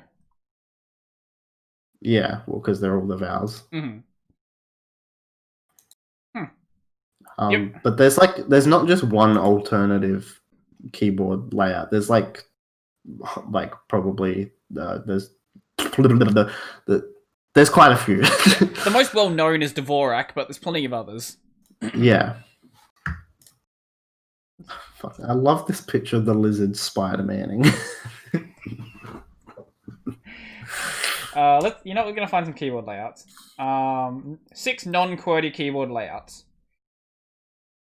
So we have Azerty, which is basically QWERTY, but there's an A in the Q spot. Why? I guess it's a European layout of some sort. Yeah. It's a French for French-speaking countries. I guess there's a reason why in French you want it like that. I don't know. You've got QWERTZ, which is QWERTY, but there's a Z in the Y. The Y. There's a Z in the Y spot, and this is used by Germany, Austria, and the Czech Republic. Also, probably a reason there. You've got Dvorak, which is a very popular one. Yeah, he was running Dvorak in that video. Colmac, which is another one that people like. Moltron, which... What the fuck is this? The fuck am I looking at? Oh. Yeah, I'm guessing it's something that's designed to be split off into multiple keyboards. That looks interesting. Okay, well, yeah, we're not even in English at this point. This is a Cyrillic keyboard. I don't like how the arrows on that one are like stacked on top of each other. Yeah. Oh, that's gross. Well, you've still got the arrows and the number keys, so you can use those as well. Wait, what the fuck? This keyboard has a diagonal in its. It has diagonals in its arrow keys. What? Look at the 7 and 1 in Moltron. Hey, what the hell? Okay. Maybe that's like it kind of skips towards the start or the end of like a paragraph. I don't know. I've never seen it before. Could be.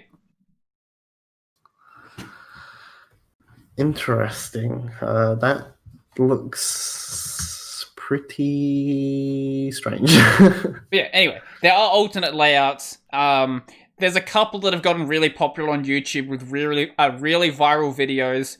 But generally, most people go to Dvorak if they want to do faster typing. Mm-hmm. Just because there's lots of material on how to do Dvorak properly.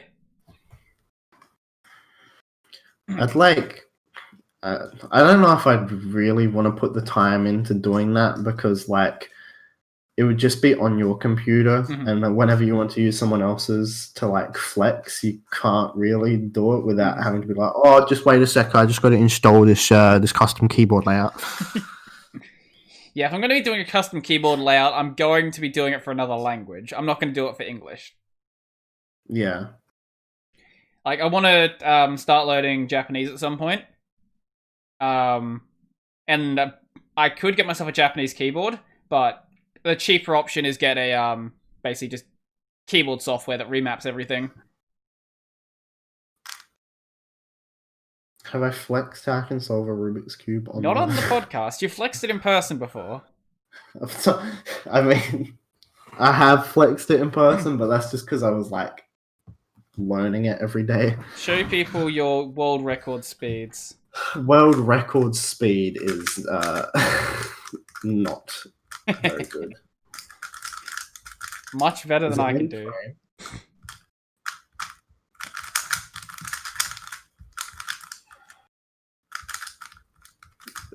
Yeah, for context, a lot of the guys in my cohort got really into Rubik's Cubes, and all started learning it. I have no idea how this works, but yeah, what the fuck was that? I don't know what you just did. So they all bought speed cubes, and that just happened.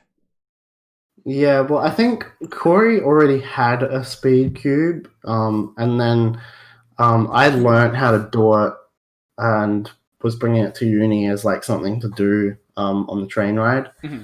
And then I was like, oh, this is actually pretty fun, and then bought a proper one. I don't know if anyone else is doing it. I know Aiden had speed cubed before, but What the fuck? what? I'm looking at world records. Yeah, the world records are insane. The world record right now seems to be 3.47 seconds. Yeah. Actually, I'll send you a timestamp. I'm pretty sure that one's like set by some random Asian kid. Yeah. Yusheng Du. The guy that has like most of the other world records is an Australian dude. Okay, we're gonna watch this. Countdown. 3, 2, 1. Good for audio listeners again. Oh, it's covered. My boy Max Park. Alright, it's just a kid doing the judging. It's just the entire. Can you not put end cards in this video? The entire thing is covered. This is just stupid. Let's watch a better one. We'll go to this one. Here's Nicholas Sanchez. See his. Yeah, I like how that guy that has the world record, like, it's just some fucking security camera footage. But the guy in that video that has the second record, Felix, yeah, he's an Australian dude, and he has like a bunch of previous world records, which I don't know is kind of cool. I'm not very like patriotic at all, but I still think it's kind of cool when like an Australian person has like records and stuff. Yeah, we need records and things that we didn't invent ourselves. Oh, mate, we've got the world's longest footy kick. It's like, how many competitors outside of Australia were there? Or none? World's longest mullet? That's not. Bro, I got the world's sickest fucking V8 engine. Oh, fuck. It's like, okay, so I know Guinness World Records doesn't like want to come to my house and verify it, but that's just because you can't measure sickness, bro. It's just fully sick. You don't fucking understand. Oh. Yeah. I think it is cool. It's cool that there's awesome things like that being done in Australia. Yeah, I think it's very snazzy. Like, even though it's something like solving a Rubik's Cube, which seems like such a simple task, it's crazy how much it can be optimized. Yeah, well, you have the like beginner's way to do it, which is how slow, and then the way that I know, which is like breaks it down into 3 steps, and then the people that have the world records, they combine the last 2 into 3 steps, which is like you need to know so many. No, wait, they do combine the last 2 into 3 steps, and it's just like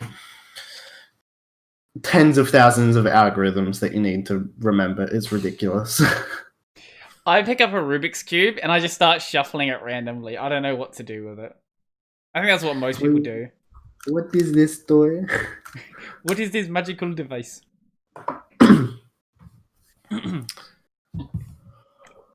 think I've run. Oh no, I still have some water left. I know I said I was gonna make that tea with the fucking happy herbs flowers, you did, didn't you? but I decided I don't have like a tea strain or anything. I was like, I don't really feel like picking random parts of flower out of my mouth. Use a colander, bro. I think my colander's like too, like the radius at the bottom is too big for like even this cup, which is bigger than most of the mugs I have. Wait, speaking of colanders, have you seen this video? It's a bit of an old video now, but it came out in between this recording and the previous one. Uncle Roger. I think I've seen this video recommended. Actually, no, sorry, wrong video. It was the BBC video that I wanted to show. I have seen this one recommended to me. Yeah, this one. She makes really wet rice and then strains it with a colander. No, what the hell? No! I'm not going to play it because probably shouldn't do that, but I can show a clip. I should go a picture. Here we go. Where is it? Oh, why is this? There we go. Yeah. Basically, she makes incredibly wet rice, puts in the colander. Yeah, and this was on BBC Food. Just buy yourself a fucking rice cooker. I really should get a rice cooker, but I have a method to do it in a saucepan, and it works every time, so... I mean, okay, I guess if it works every time, but like rice cooker's just like so much easier. That's fair. Let's find out how much a rice cooker is. I'm gonna do that now. Yeah, you're gonna have to afterpay it, bro. Oh, yeah. No, I think I can. I think I have rice cooker money. Let's see. Let's go to Kmart. 7-cup rice cooker. I think that's enough rice for me. Bro. $13. You literally don't need any more than 3, but like... Man, I don't know how you can eat fucking 3. I have like 1.5 now. No. I'm saying like if you have people over and you like want to cook rice, 3 is more than enough for like 5 people. Okay, here's not shit rice cookers. $35 to $160. This is like that fancy Japanese shit you see, where they've got like. Here you go. I'll send you a picture. Got all like fancy buttons that do things. I might want to do the job. Sorry, you cut out there. What was that? Bro, mine just has one button. Mine just has one button. What do these buttons do? Can I see it? Is it gonna show me? No. You can make the rice porridge. Brown rice, white rice, quick cook / steam. Interesting. That's cool. When I have space to put a rice cooker in my kitchen permanently, there will be a rice cooker in my kitchen permanently. I mean, I don't keep mine out. It's like in the cupboard. I don't have space for it to store it anyway. With a lot of okay, here's another thing about share houses. A lot of people move out and leave their crap here. Just lynch it. So we have like 4 saucepans, all of the same size. Interesting. I recently have gone through like my whole house and purged so much shit that I don't need. It's always a good thing to do. Yeah, and like just had a bunch of this like just kitchen appliances. Like had like this soft serve maker, but it's like it was more efficient to just like use a spoon to mush up the ice cream than it was to use this machine.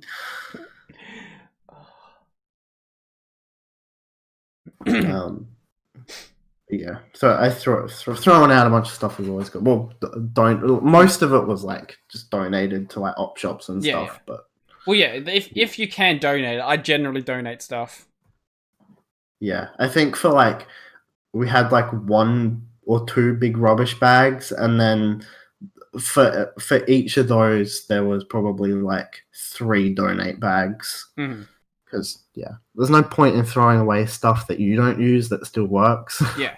Well, yeah, I got rid of, like, half my clothes the other month, and I just put them all into a big garbage bag, sent them up to, with my mum to, like, an op shop up in the Riverland, just because when it's in the Riverland, they tend to get far less stuff out there. Yeah. Especially stuff from people who aren't over, like, 900 years old. Tell me I want this grandpa shirt.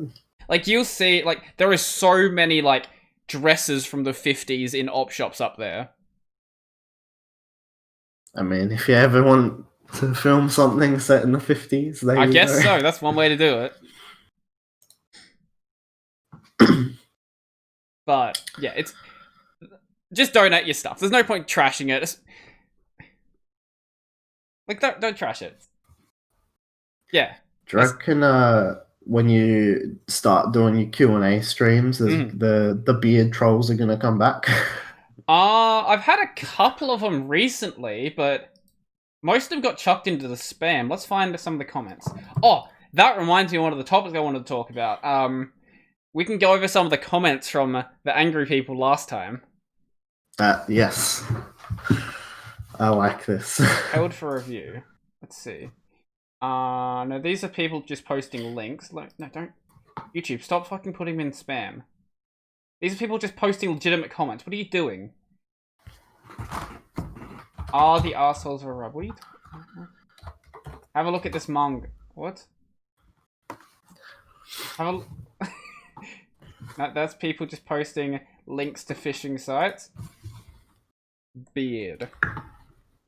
If I wasn't lazy, I'd want to go through the Electron podcast and just clip every time he says, "This coffee is making it hard to breathe." Yes, if you do that, let me know. Yes, if I do that, I'll send it to you. And I'll send it to him as well. Idiot, research a bit before clicking on the record button. Also, why is your beard like that? You look like a homeless person. This one I did appreciate, though. For 1 million subscribers, you should shave your fucking beard.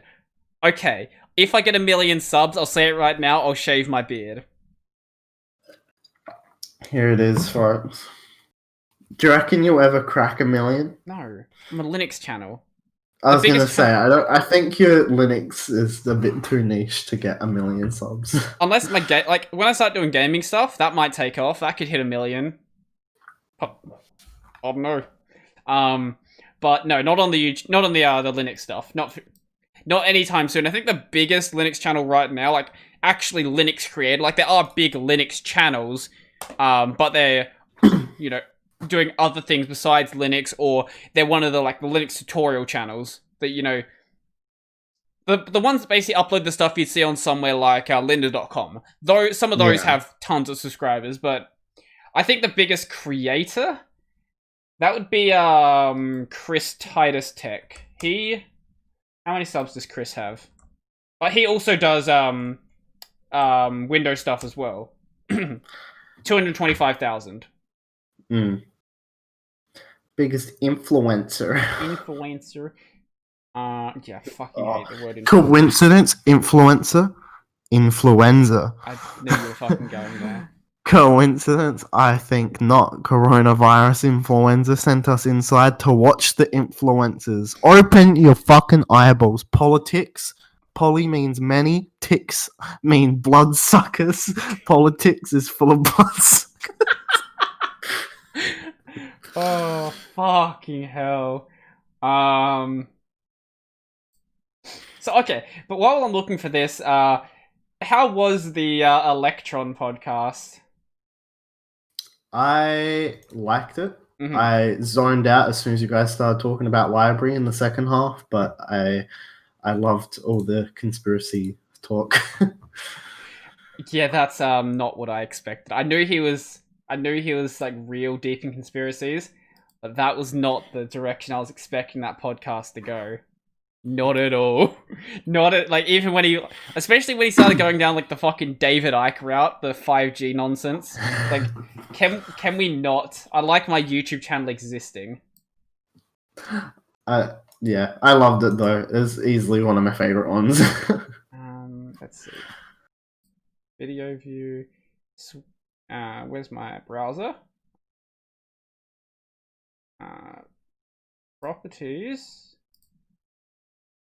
I'm looking at the thumbnails for the one you did with Corey and Kenley, and it looks like you just use the same thing of Kenley over on all three, but it's just him having the same expression. I looked for a good expression of Kenley and I couldn't find it.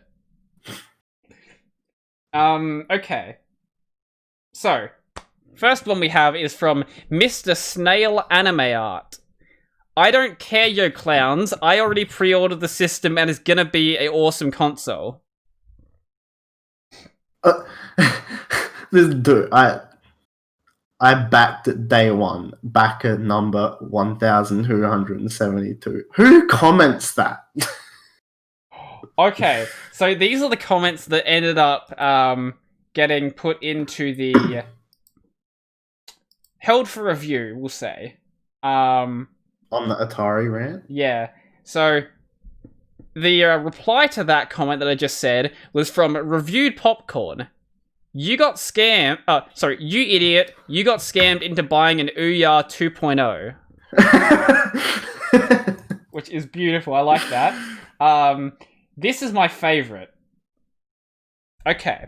I pre-ordered it too, and I cannot sit down after the ass-raping Atari has given me. Fuck you, Atari, and anybody who supports the extortion they have committed, and fuck Indiegogo for allowing this. The entire Indiegogo campaign was a farce, sounded like a system that was already almost complete.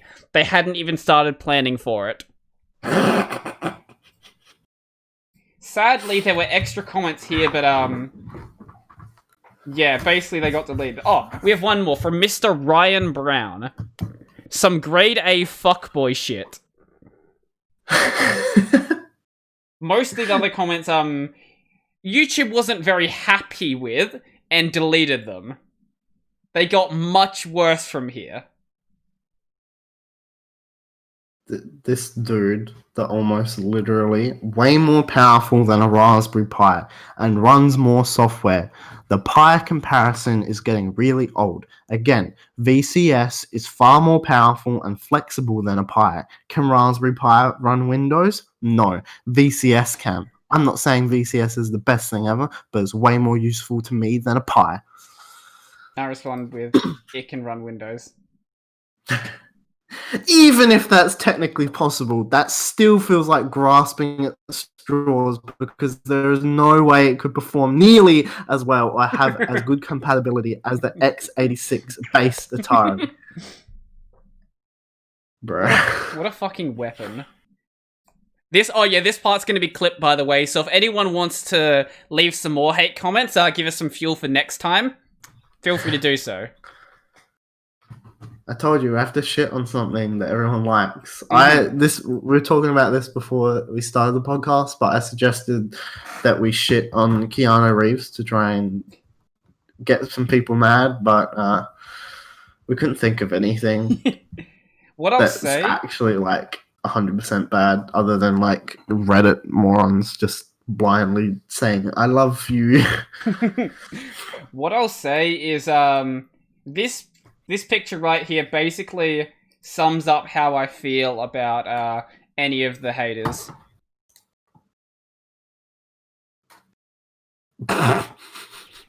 Anyone listening, thank you for watching. Don't forget to subscribe if you loved it. If you hated it, fuck you and never come back.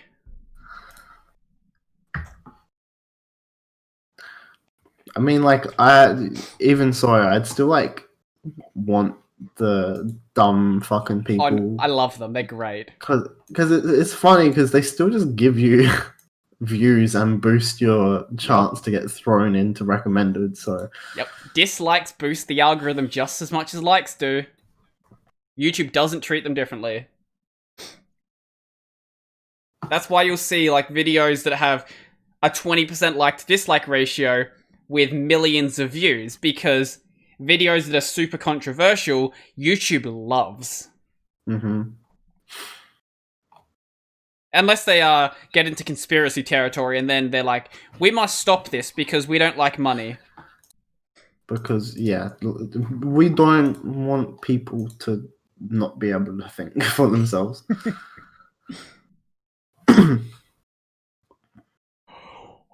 I haven't heard any good conspiracies recently. It's all just the same. I'm like, yeah, it's just lots of Corona. Can we get something new? It's like, oh, Corona this, Corona that. Like, I don't care. I genuinely don't care anymore. Yeah, that's like especially for us living in SA, it's like, bro, I literally do not give a fuck about coronavirus anymore. Until it comes back, I do not care. Literally no. Okay, I'm sure you've been to like you've been to like supermarkets recently, yeah, that have like cafes and stuff in them. Yeah. And you'll have like COVID marshals walking around who are supposed to like enforce social distancing.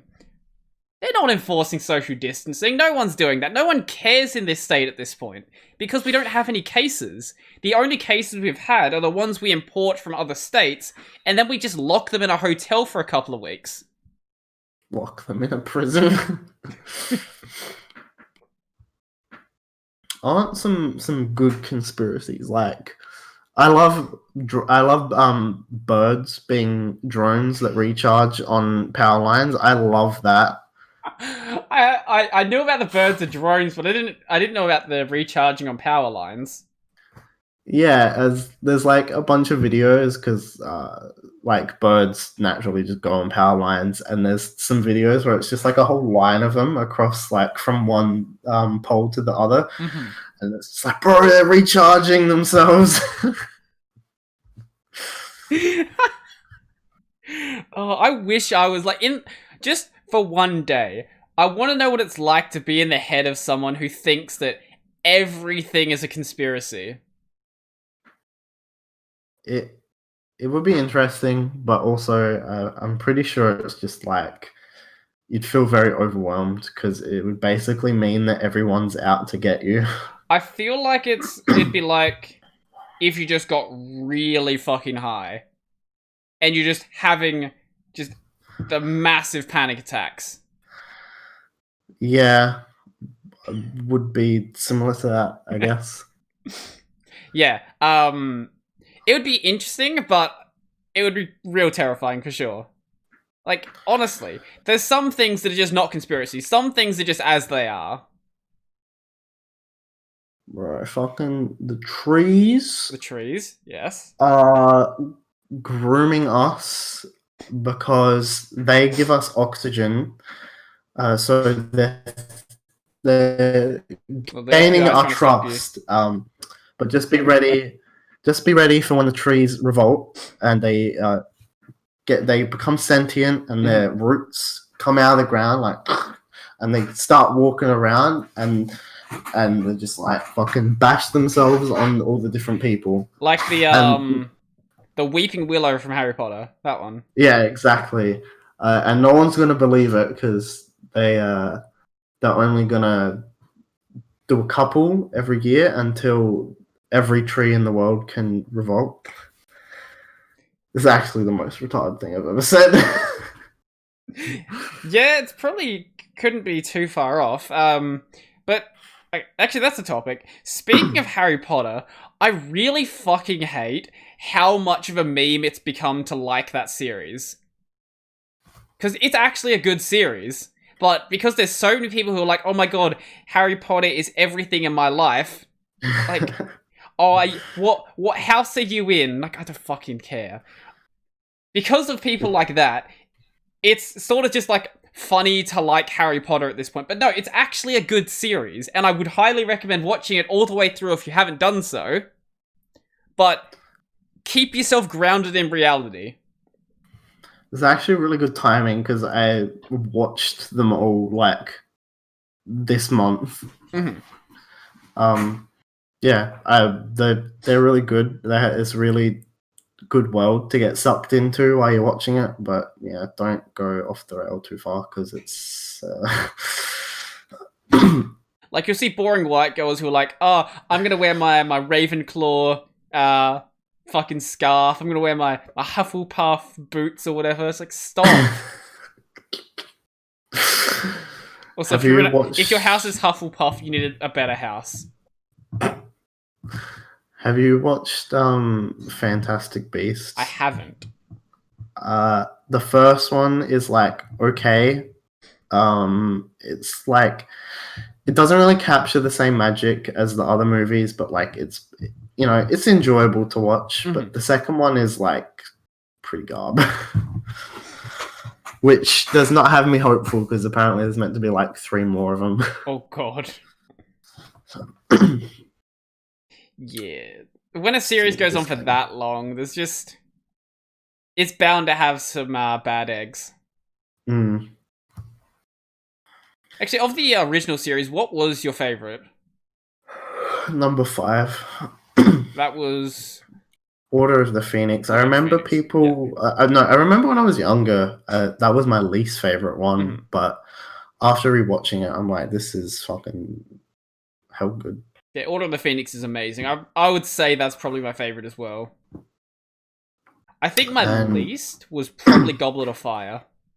Yeah, same here. And I was watching a video about it, and a lot of the reason for that is because the director they got for number 4 hadn't read any of the books, was complaining the whole time throughout production about him needing to read the 4th one so he can actually like have an idea what the fucking story's about.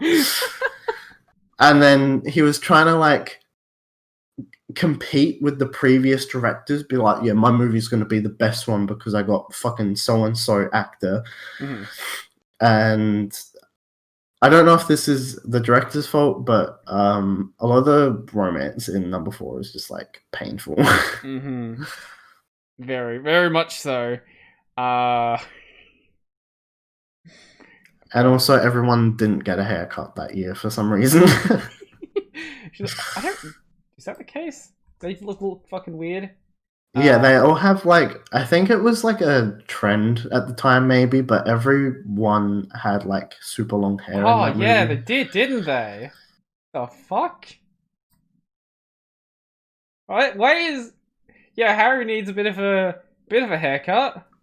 Ron's looking like he stepped out of the fucking 90s. Oh, yeah, another problem with that movie is like Dumbledore just yells at everyone the whole time. There's like, I don't know if you've seen that famous video where it's like, Harry, did you put your name in the goblet of fire? Dumbledore asks calmly, and it's like, Harry, did you put your name in the goblet of fire? Yes, I have seen that one. But like, that's not the only time where he's fucking like yelling at people. Like, pretty much the whole movie, all of his dialogue is just yelled. Like, oh god, no, that's an amazing picture right there. Okay, I'm gonna show you this one.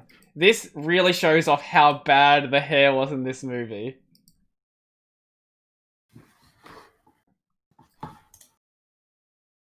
Ugh. Just not good. Also, that whole bowl dance scene was just garbage. Yeah, it's just wasn't Hermione with some like Hermione was with like the big dude who was bold or something. Yeah, the big Chad. And even I think his name was Victor. Like Chad Victor versus the Virgin Ron. But it's just like Harry is the star of the Quidditch team and Harry Potter, and somehow manages to not be able to find a date. He just like finds the last people he can find. Yeah, I think the reasoning behind that is because like he got his name in the goblet when he wasn't meant to, so everyone was like, "Oh, look at him." Yeah, probably. Yeah, I guess more of Harry's the chosen one. But I still don't think it would have been as hard to get a date for him. Mm-hmm. Yeah. Well,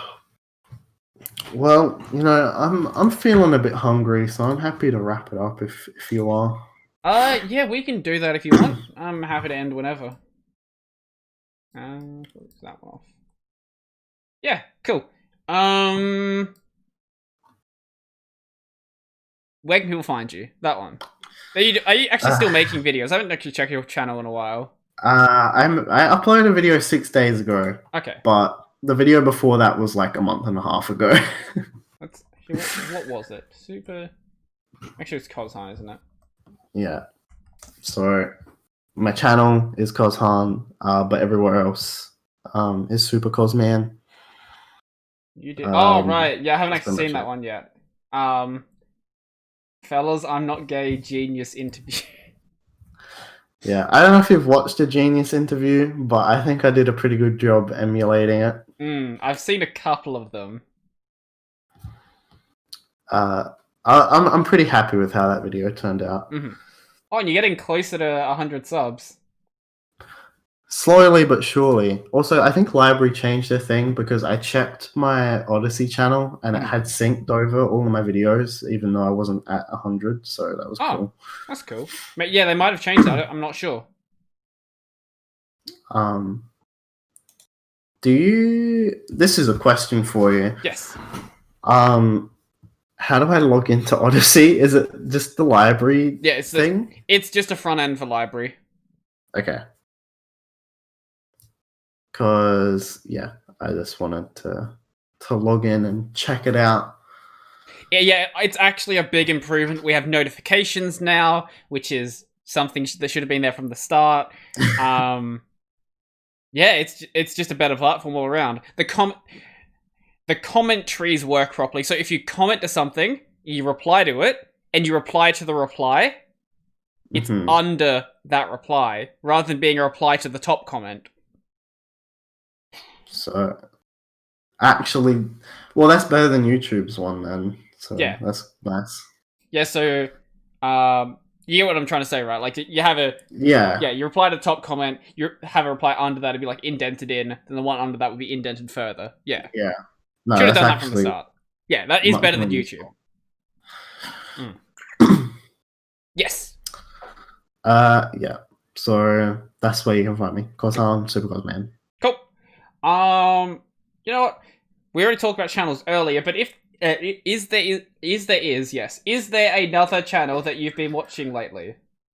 Yes, I do have another one. His name is Dream. He does Oh, fucking Minecraft channel.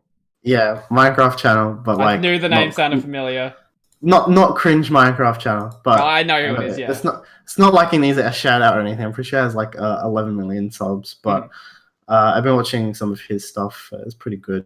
Like trying to beat Minecraft with 3 people hunting you. um, he does some good plays. Like he'll be in the Nether with these 3 people hunting him, and he'll jump in the lava so they think that he died, but he had just drunk a fire resistance potion. So they're like, "Where the fuck did he go?" But yeah, check out Dream if you like Minecraft stuff. Okay, that reminds me.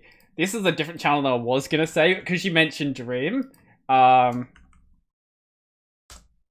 This is a channel called McYum. He did a video called "If Dream Was Bad at Minecraft," and basically he's just he just does really shit videos. Minecraft moments that give me life, and the thumbnail is an upside down T. Minecraft trolling videos be like, and it's just fucking dumb. Or we've got Minecraft Let's Plays be like. I think I've had these videos recommended to me. Fake Herobrine videos be like, or Minecraft building tutorials, and he's just like screaming. Like he'll start with like basically a dirt hut, and then just start screaming at the mic. It's like, okay, guys, off camera, we built all of this. We've built the entire planet. We've built a castle. We built the entire universe. It's mining off screen. Yeah, basically just making fun of the entire Minecraft genre while just making Minecraft videos. It's a fun channel. I recommend it. I really do. I will definitely watch some of this dude's vids. What was the other one I was going to mention? Oh, right. Someone that I want to see hit 1 million subscribers soon. You're not going to watch her channel. Wait, Gooda. Anyone who likes VTubers, go watch Gooda. Has she overtaken Fubuki? I need to check this. Oh, she's 2k subscribers away from overtaking Fubuki. Okay. Gooda needs to get above Fubuki's subscriber count, and then she can be the first member of HoloLive to hit 1 million subscribers, because there's no way Fubuki's catching back up. Yeah. Also, just go watch all of HoloLive EN, actually. They're all really good, but Gooda is great. That's pretty much all I have to say. Nice. Yeah, it's not the kind of content you're gonna watch, but I do like my VTuber stuff, so. Alright. So, yeah, I will read out my supporters, and then we can do the final sign-off. So, where is my list? There's my list. So, a special thank you to my supporters: Chris, Joachim, Corbinian, Andrew, Craig, Nathan, Monster, Chico Bento, Joseph, Peter D. Road, Tony, Brennan, Donald, John, Marek, McKell, Nate Dog, Nephite, Poe, Tees, and Silver. If you want to go and support, I've worked up links down below to my Libra page, Subscribestar, Patreon, all of that sort of stuff. This podcast is available as an audio version, basically anywhere, and the video version is available on Library, Odyssey, and YouTube. And I've got a main channel called Brody Robertson where I do basically Linux content. Most of you guys come from that channel anyway. If you somehow stumbled across this podcast, though, that's where you can go watch my main stuff. So, yeah, I think that's pretty much everything. I'll give you the final words. What do you want to say? Birds are drones. Birds are drones. Okay. See you guys later.